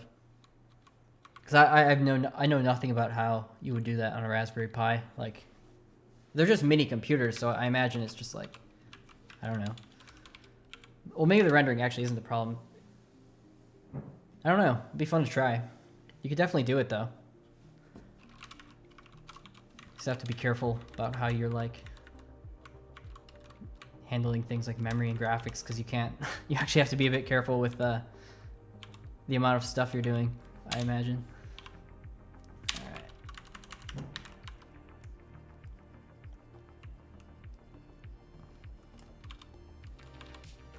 I mean, that actually looks better now. Do we completely lose the effect I was originally going for? Where, oh no, it's actually, yeah, we kind of lost it.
Yeah, I think the fundamental problem here is I don't have the precision in my color values to actually do this once they get like really faint.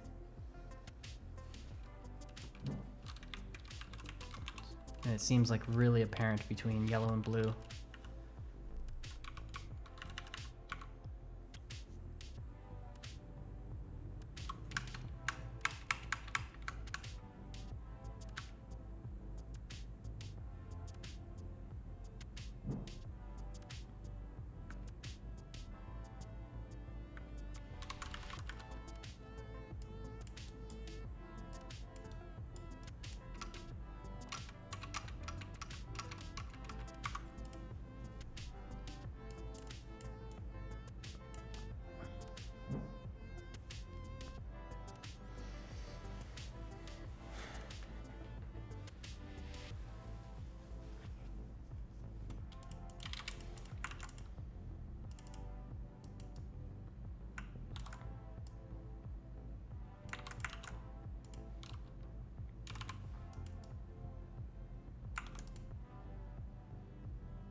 I mean, I guess I could try to lerp the HSV values. So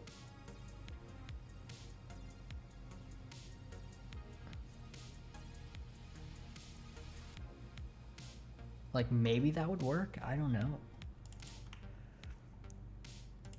Let me just like save this.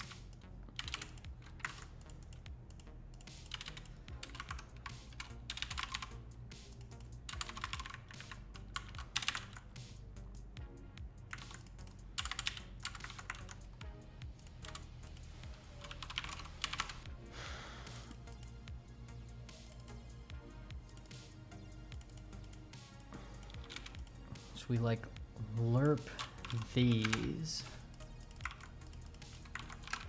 by B.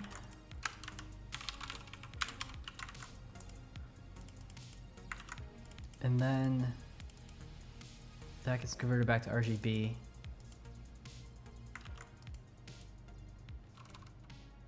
And then we shift those again, I guess.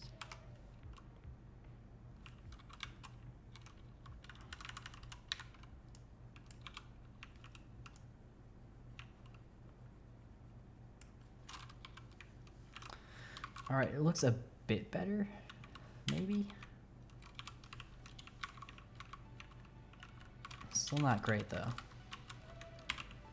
But if we multiply this, if we like pow this, so it's not as intense.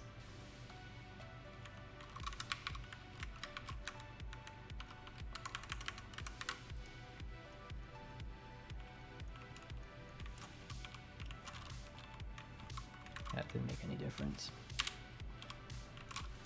Let's just see what the output of that actually looks like.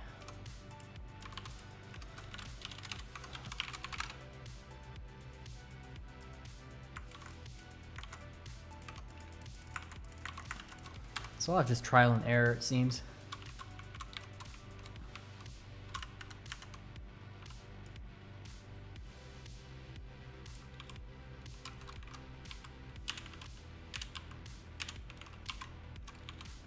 Yeah, so it just can't like blend them nicely, so it seems like. It's so bizarre.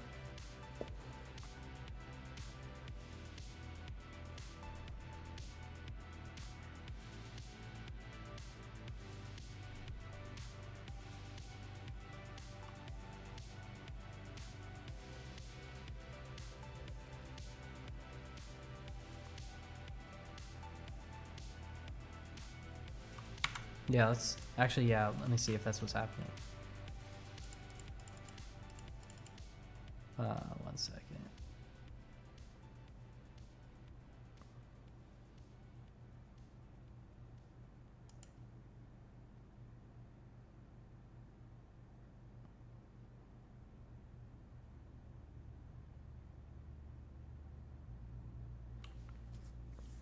Yeah, that very well could actually be what's happening.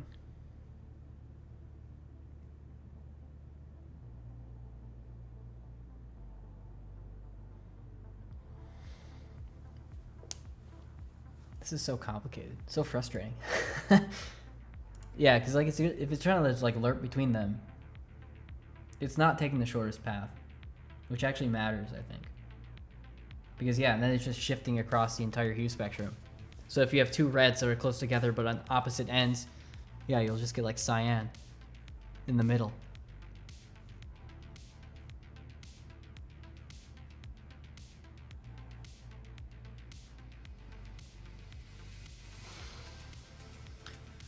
Let's see. I feel like there is some permutation of the shader that I'm writing that actually does what I want it to. But I'm just kind of like trial and erroring it until I get something that actually works. Because I don't fully understand where the issue is. Or at least I know the issue is that I'm losing precision somewhere. Because then it's like doing a big jump.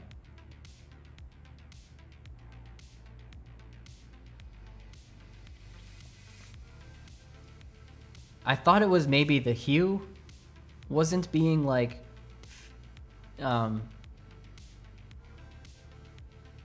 pulled from the lighting color correctly, but that's not the problem, I don't think, because when I just printed that out directly, or outputted that directly, so we convert this to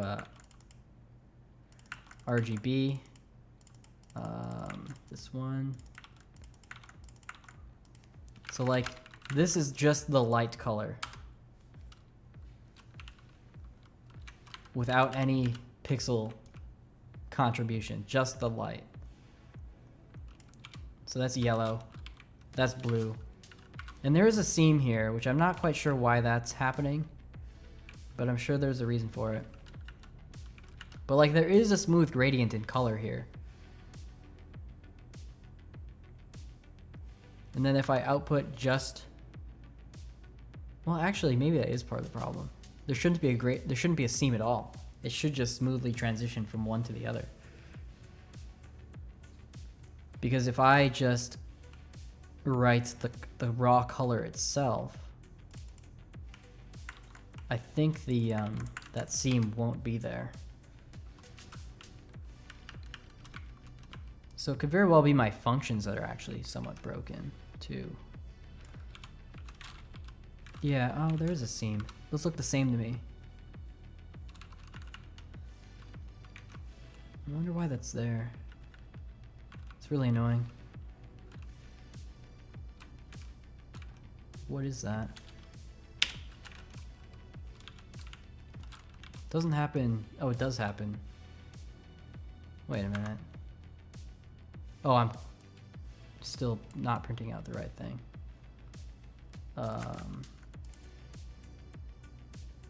Yeah, what is this? I'm not even using output anywhere. Oh yeah, okay. Yeah, so if I just print the color, I should fix that before I...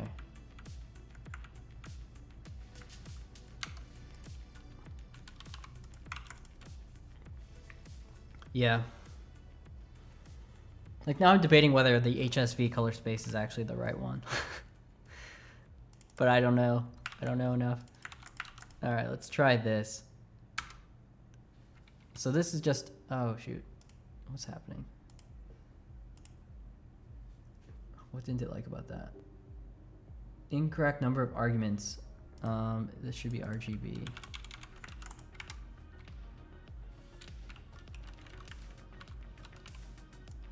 Yeah, so if I do this, is there still a seam? See, there's not a seam here. Yeah, that's what I expect. Yeah, this is like a nice smooth transition. There's no like weird seam. So it is converting it to the HSV that's actually causing that. So I'm losing precision somewhere with the hue, which I mean, I guess that's to be expected because it's not like a one-to-one mapping between them. There is a loss. Now, is there anything I can do about that though? Like the HSV, RGB to HSV, it does like all this crazy stuff. I guess I didn't expect there to be a loss because I'm still working like with floating point within the shader itself. So like there should be enough precision to like map them without much loss. But maybe I just don't understand HSV fully. Let me just see.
I could maybe get the brightness from RGB value potentially for the blending. Like if I do length,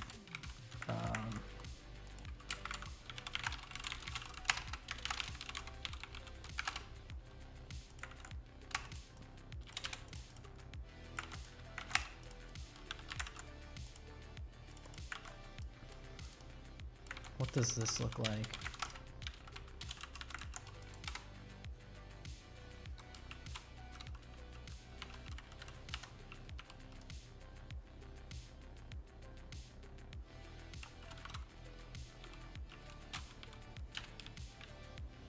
Yeah, that looks nice and smooth. No seam, which is what I like to see.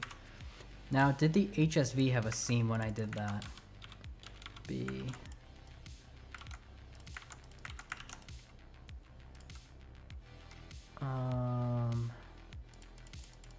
Yeah, I think that's what I'm looking for.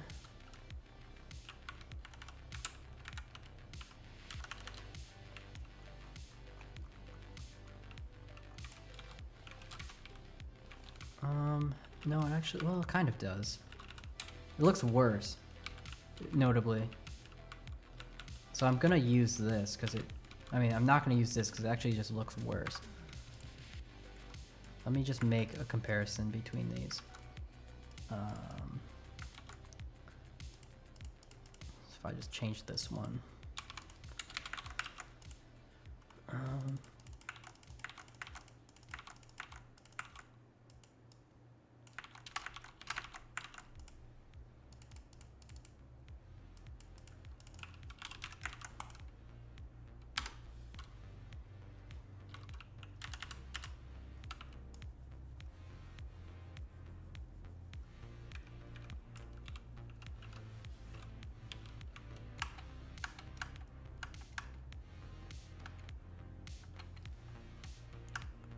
Interesting.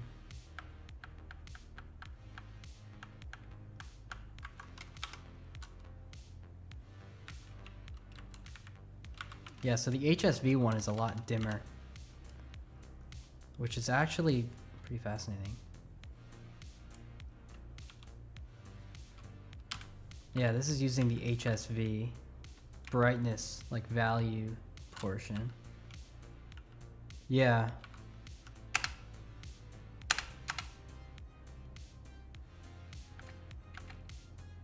I don't think this is actually my problem, but I'm just seeing like I actually prefer this as the blend factor value because this is like the true brightness of the light. It's weird how it's getting like blown out right in the middle.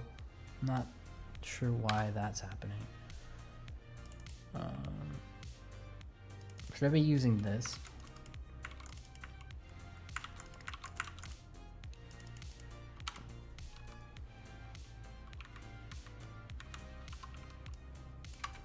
No, I shouldn't.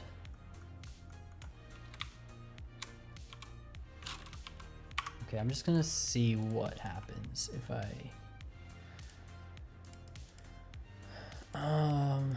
go back here, turn this back on.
Yeah, I'm almost certain this isn't actually my problem, but we're just gonna see. I do have the shader blues. This is making me sad because it doesn't work. Like, what is this? Why? Ah, all right.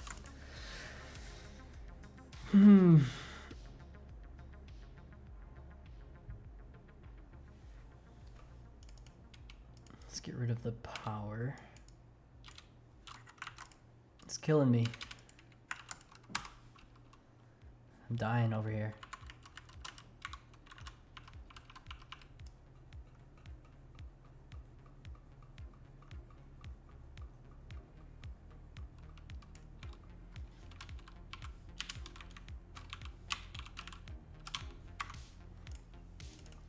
Yeah. So the fundamental issue is with this HSV thing here, which is sad. I'm just surprised that it doesn't work. Like, I'm surprised it's just losing precision.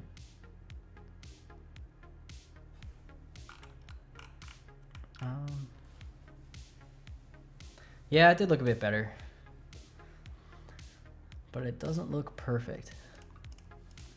Okay, let's do that. So I need to see this again. What does this look like?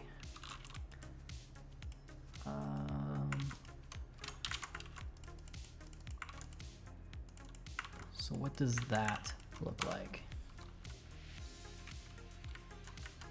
Because the issue is this looks bad.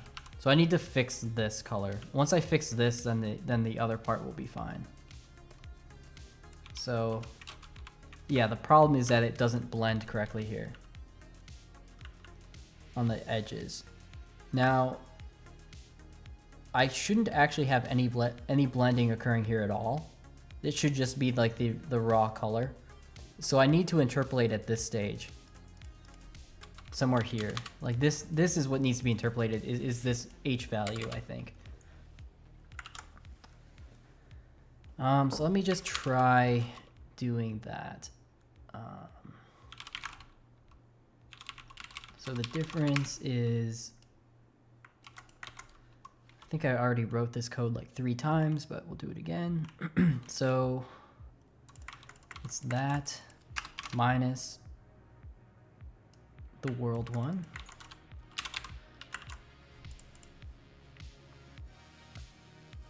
So then the exact thing that I have right now would be hue shifted equals this plus that, and then the modulo of that so we don't loop around. Now I think these should be identical, so if I just plug these in, unless my understanding of the color wheel is wrong, which it very well could be, these should be exactly the same. And they look pretty much exactly the same to me. So I think if I interpolate this, like if I do 0.5 here, we should get like halfway between them.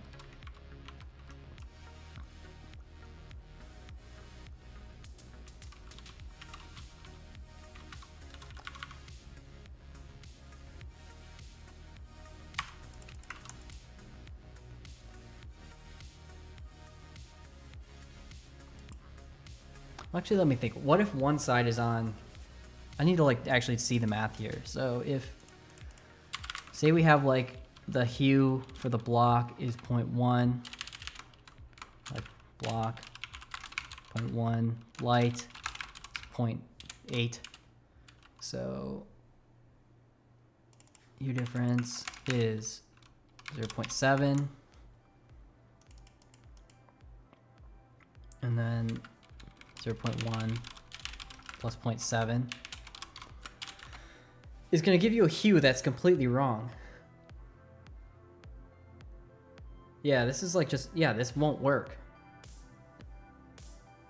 So like, do I need to find the shortest distance hue? Like if the difference is greater than 5, you need to go the other way or something.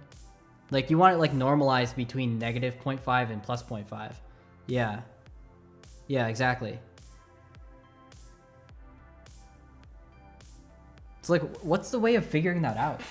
This is like the classic problem when you're trying to, like, interpolate directions, like, to smooth out the shift of direction, and then it goes over, like, 360, and then it just wants to, like, flip all the way around, rather than smoothly going from one end to the other. I don't know that there's like a little trick. There's like a little equation. Like, you can check if one of them is greater than 0.5, and if it is, you have to like subtract 1, so you get like some normalized value or something. Let me just think about this. I'm really tempted to just ask ChatGPT because they'll probably give it to me right away, but I want to actually understand this because I always mess this up. So if this is the case, the actual value I want here is -3, right? Like, I should get this. Because from point 1 to point 8, the shortest path is to go -3, I guess, degrees, radians or whatever, around the other direction. And then there you are. So how do you figure that out? This is so confusing. So is it like if the difference is, so like right now I have 0.7, which is greater than 0.5, which means I need to do 1.0 minus that maybe? Does that always give you a correct result? Or the other way around? Like this? Because then that is equal to -0.3. But if it was like 1.0 to 4, which would be 0.3, just like the other, that's not true, so you can just keep it. It's so complicated because it's like really unintuitive how this works. I think this is actually how you do it though. So like if this is greater than, I'm branching in a shader, which is bad jujus. But I think this will work. So minus equals 1, right?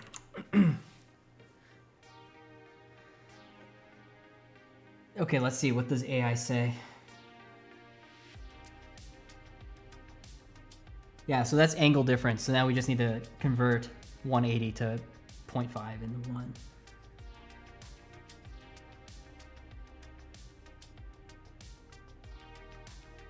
I think this is actually kind of what I have. Because I'm doing that. Angle 1 minus that plus 0.5.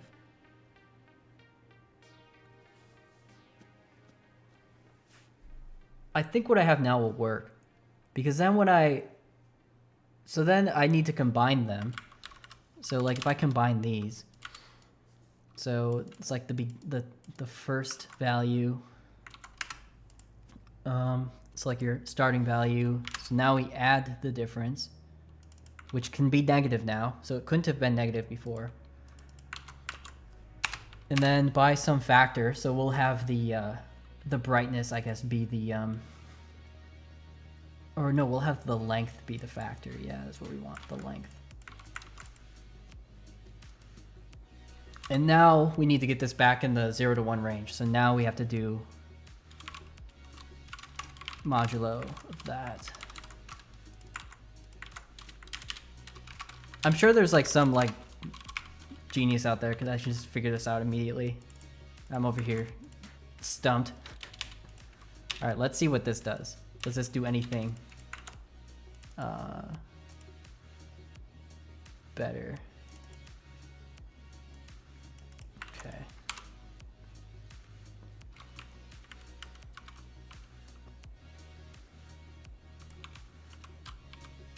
All right, it's maybe looking slightly better. Maybe.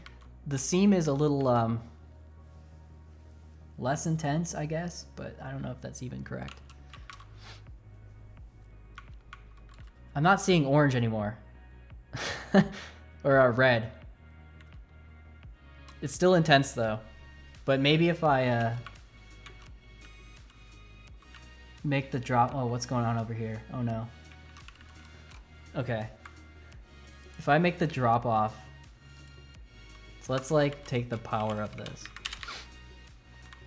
Just so the drop off is a little quicker.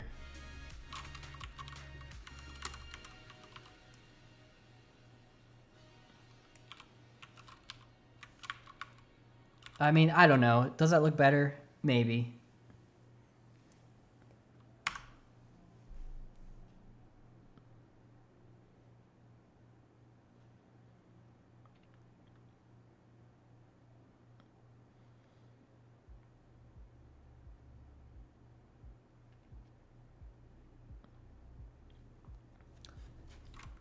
What does this look like? Where's the light source? So if we do it by the brightness again, like we were doing before, which I think was still not what we wanted, see what this looks like.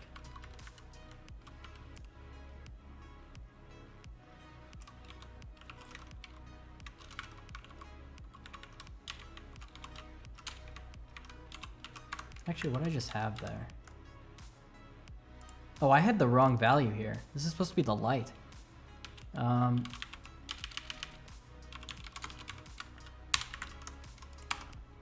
Yeah, this is supposed to be this.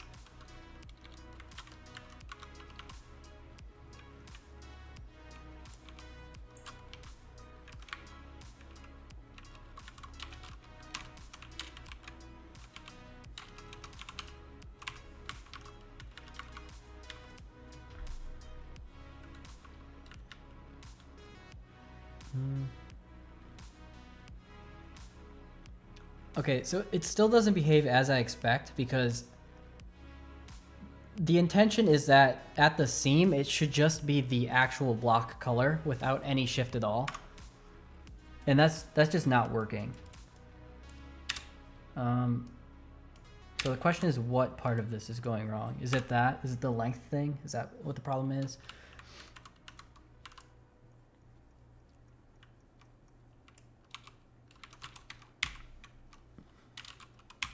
Like it works when I do the green, like it just gradually falls off.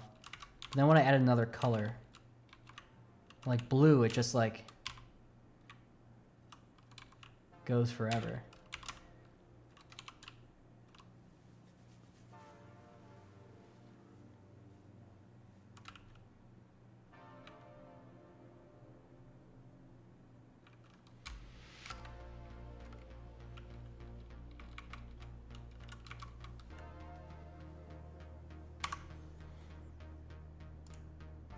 So if I like make this just 0.1.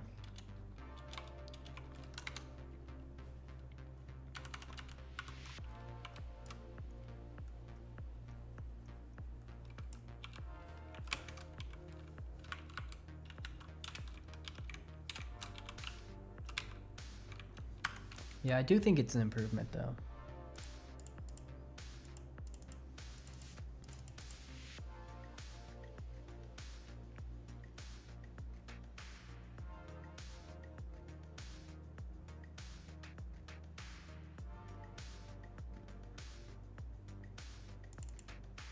See what that looks like with the final color as well. Because maybe it just looks good now. I don't know. Probably not. Seems like I lost the.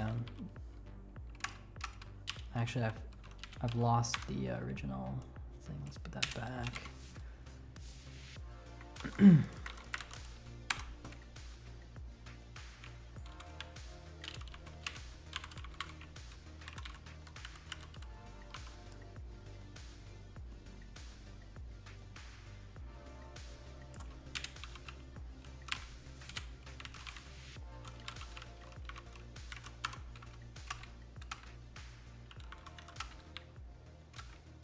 Yeah, so it does look pretty bad. It's like I made it worse by making it better. It's like part of it looks better, but the other part looks worse. And I don't even know if it's a win, a net win.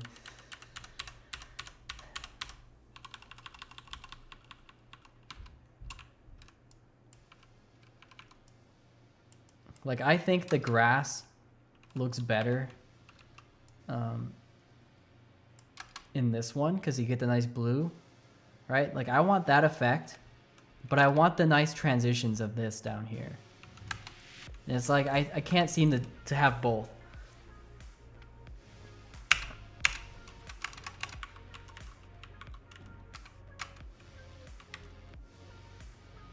I could possibly bias the effect based on like how opposite the colors are. Like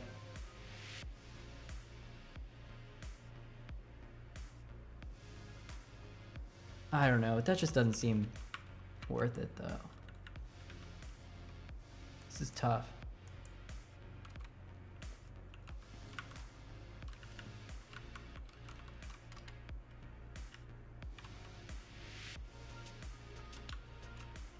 Like that does not look good.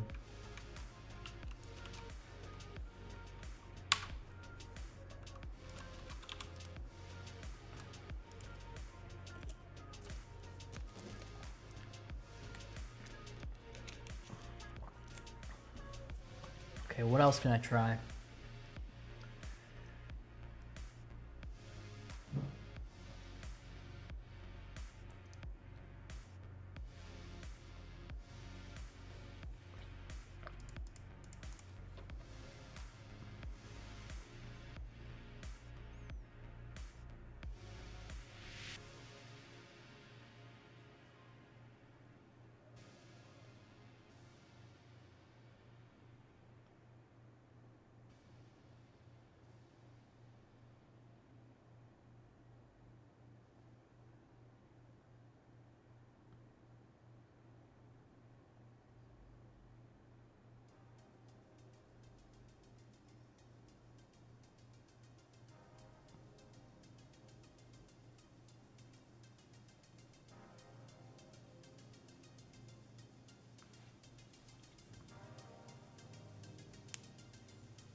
I'm stumped.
Also, what's odd is this is supposed to be blue. Why is it like showing as a crazy pink color?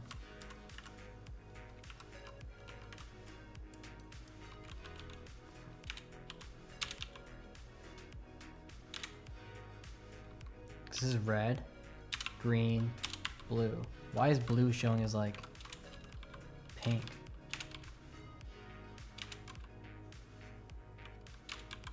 Right, it shows up as blue like right there. I guess it's because it's like partial way to being.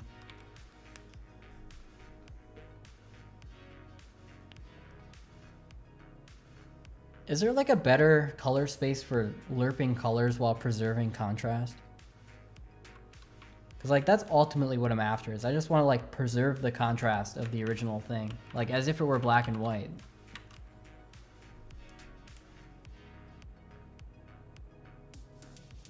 But I just want to like interpolate the colors based on a gradient.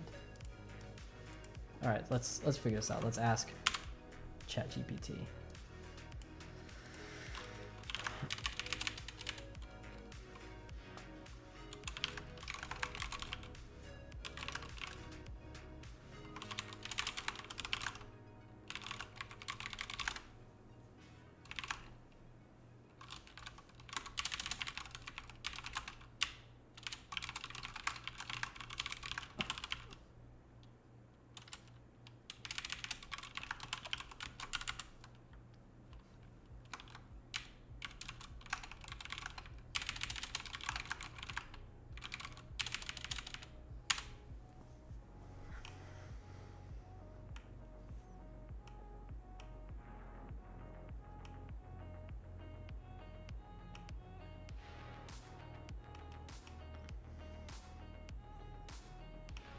Yeah, I don't want to lose contrast.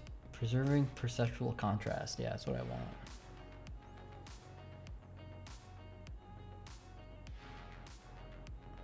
What's the difference between HSV and HSL as well?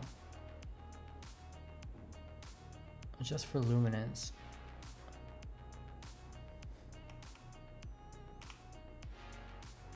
So like interpolate the colors.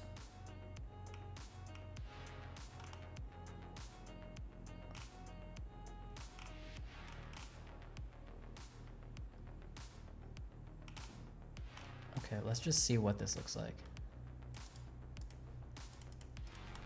I need to learn color theory.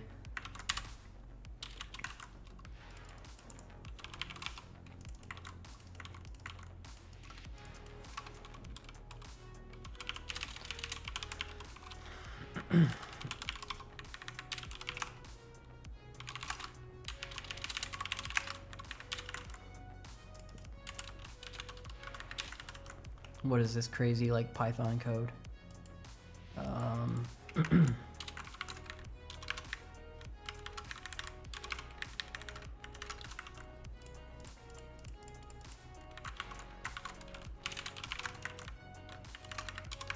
Minus amount times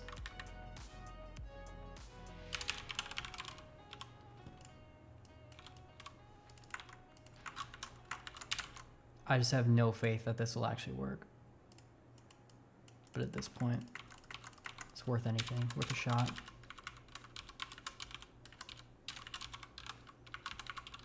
I see some magic numbers in here, which isn't giving me much confidence.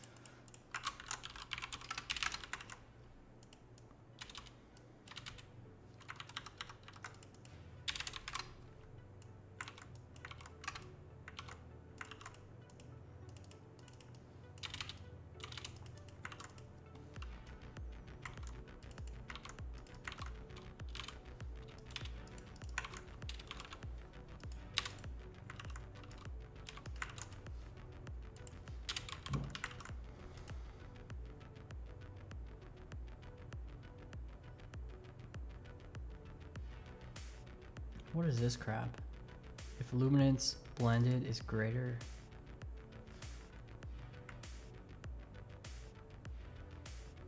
I'm just gonna put like an epsilon value on this or something.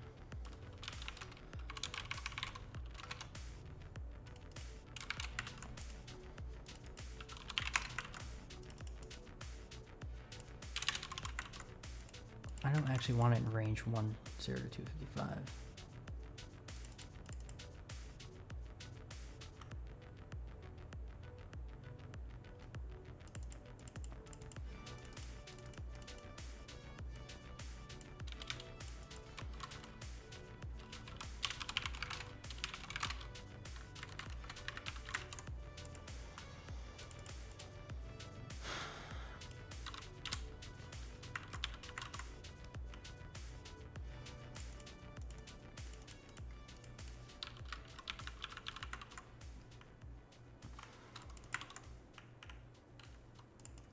in the wrong shader as well.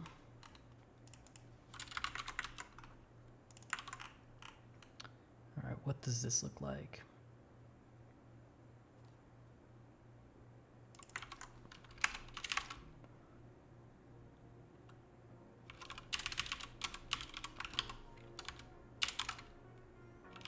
Just combine it with red as a test. And do it halfway.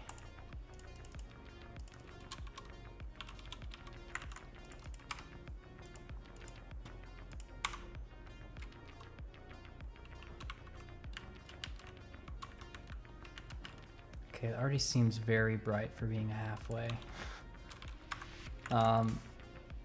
What does that look like?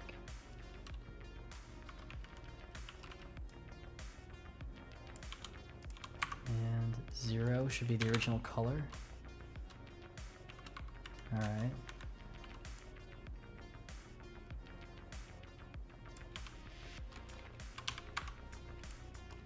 And 1 will be pure red, I guess.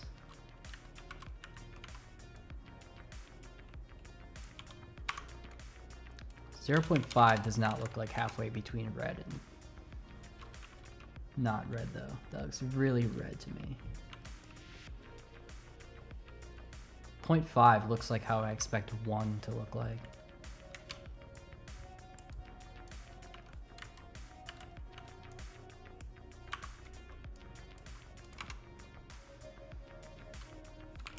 So maybe there's like some amount of scaling in here that needs to be done. What's 0.7 look like? Yeah, I'm just gonna assume 0.5 is like the top of the range.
Okay, actually that doesn't look horrible.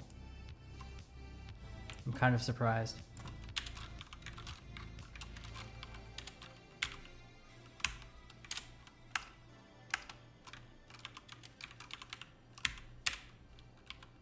Like that looks blue, not pink, which is actually kind of what I'm after. Hey, how's it going?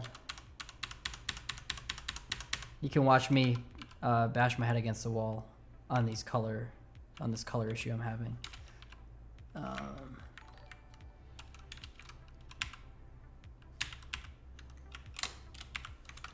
That actually looks better though. It's still not like transferring much of the blue.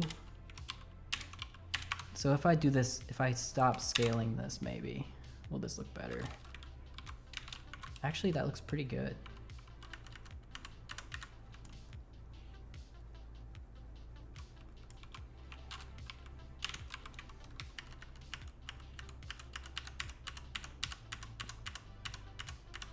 And if this works, the good part about this is that it doesn't require converting to HSV color space at all. which is the kind of the goal here. Well, not a goal, but a nice benefit if it's possible.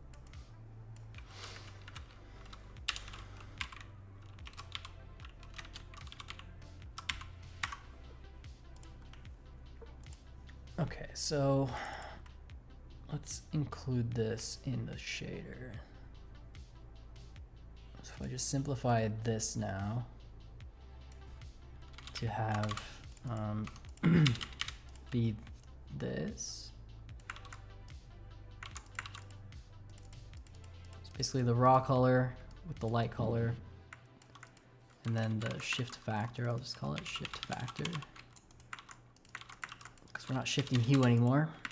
And then the final color is shifting between, missing a semicolon, the raw color, shifted color, I guess also based on the shift factor, I suppose. It doesn't have to be anymore, but maybe I don't have to do this. I'm like doing this twice for some reason, but maybe it'll look fine. And then we'll output that just to see what that looks like.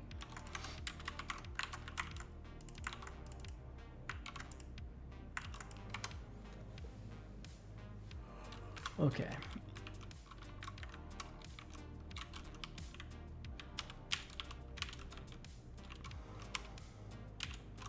All right, I think after many hours, I think we've got it. I think this is it. This is exciting.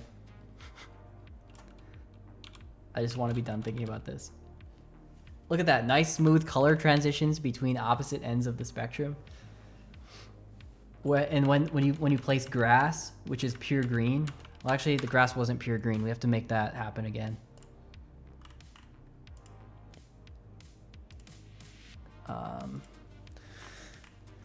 We have to do the true test, the edge case, the extreme. Block, draw.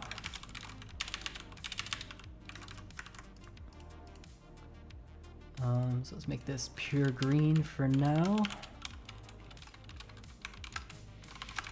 Because maybe this doesn't actually look good. I don't know yet. This is the true test. Red, okay, okay. Doesn't look very good actually. Oh crap. What's failing here? It doesn't look that good. All right. I think we're getting close though. This is like the most promising result yet.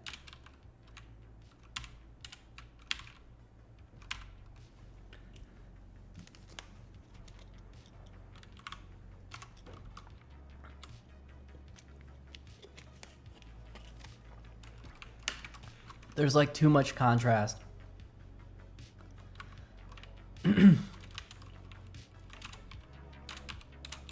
So what's the problem? Oh yeah, and then the yellows are getting, so this is yellow.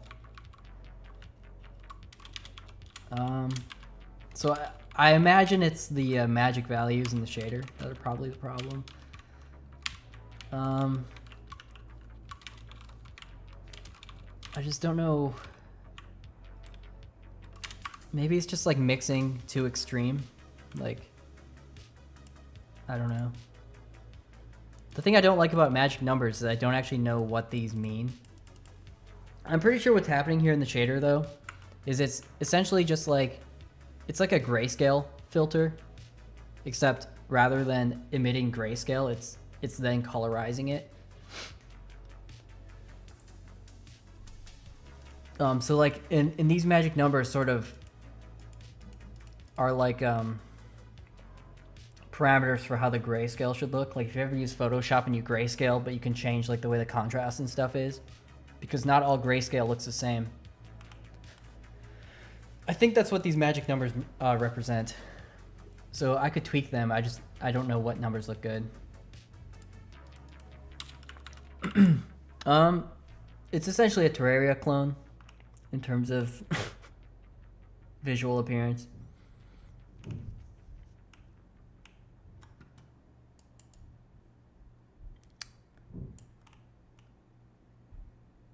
The gameplay is going to be a lot different than Terraria, of course, but visually it looks like it, so.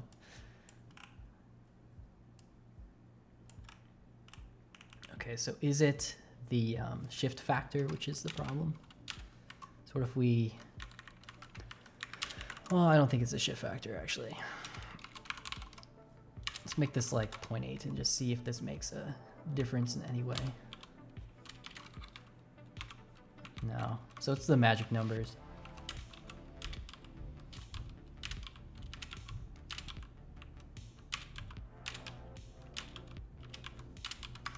So what does that look like?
Oh, what just happened?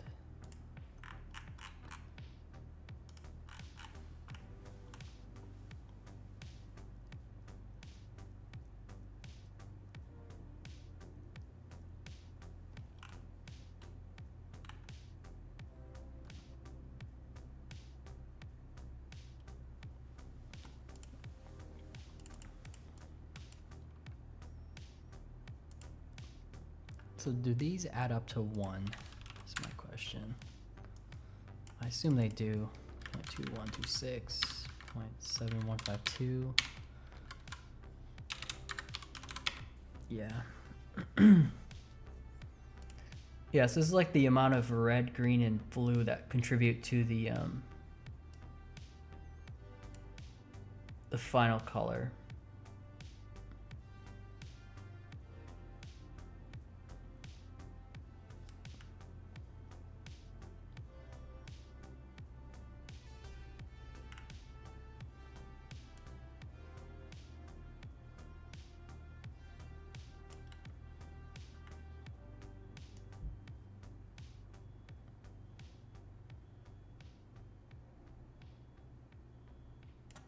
Okay, here's an alternative function that it is given me. So let's see what this one looks like.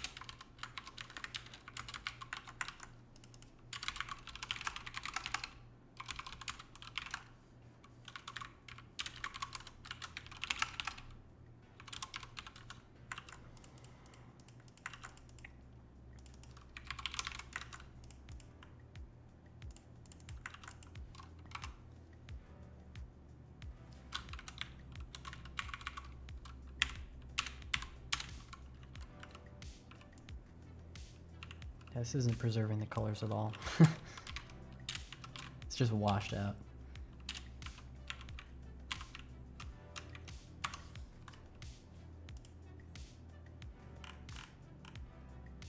It's because I'm doing that.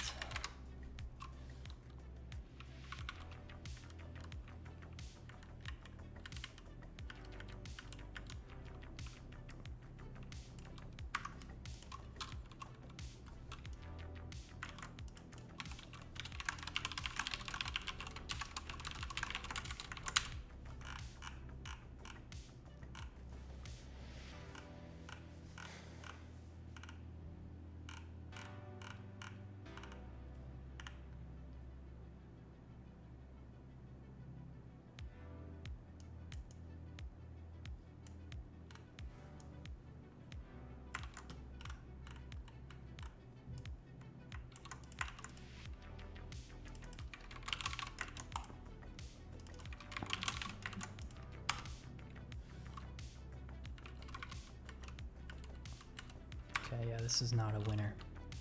So maybe I can just tweak these to make it look better.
No, that's not, numbers aren't doing anything.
Yeah, I think I'm just gonna deal with that for now. It's actually the best result so far.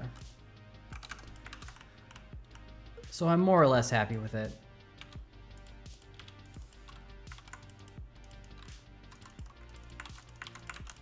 And realistically, the grass will never be pure lime green.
Yeah, it's such a big difference.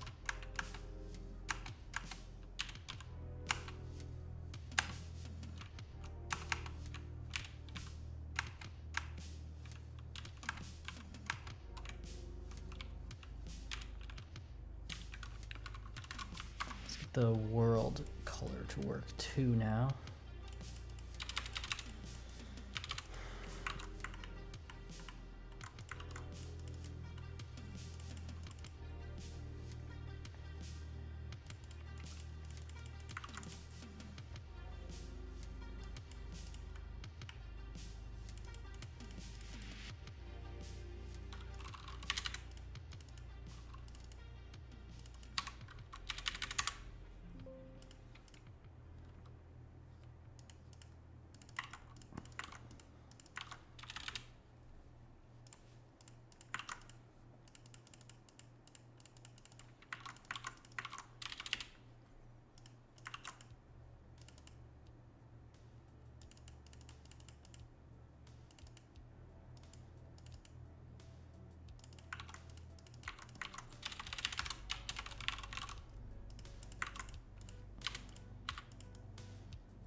Wait, that is not right.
So it seems like I fixed one thing and then it's like another issue pops up. Now it's like if you have... Come on, cat, go away. Go. Cat keeps trying to jump up on the desk. Now it's like white lights actually just make things white. Which I guess is like how I expect it to work. But it's kind of weird. But I think I'm happy with it overall. So I'm just gonna make it work with the skylight now and call it good.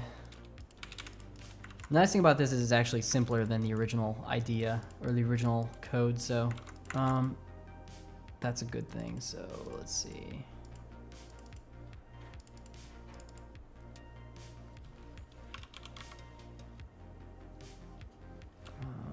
Let's see.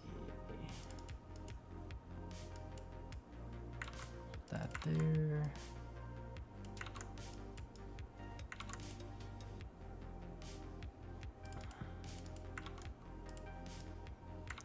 See if this actually works.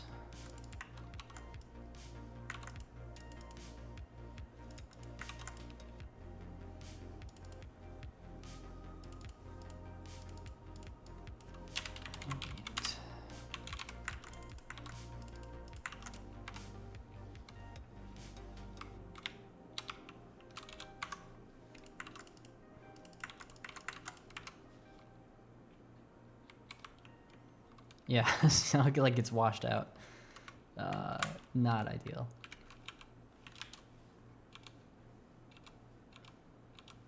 Looks cool though. It's an interesting look. Why is that happening though? Let's think. So, the ambient light, shifting based on that.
I'm just gonna keep this as it was.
Man, colors get really intense now.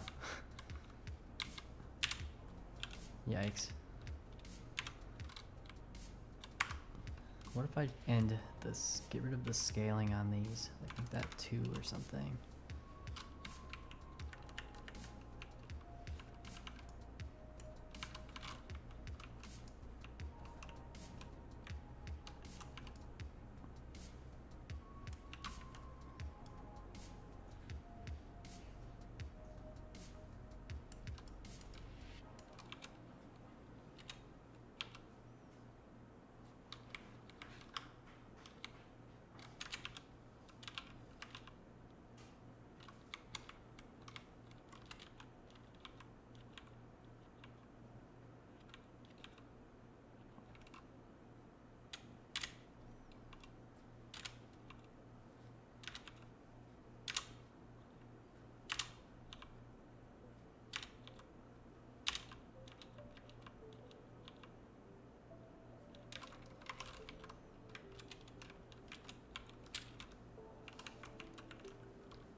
Yeah, it looks so much better with the new lighting. I think I'm finally happy with this. It looks good enough. I think. You get like the nice light bleed that happens when it gets really intense. And you get like kind of a cool, like, if it's super bright, you get actual just white.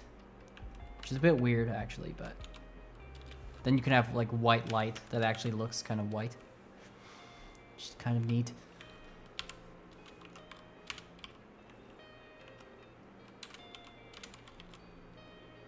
The red looks really intense for some reason. Not sure why that is. And the blue actually.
kind of a cool effect.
All right, I think I'm gonna end the stream here though. I need to eat. I'm getting hungry, and I'm happy with the light progress. So, thank you guys for watching. Probably stream again soon.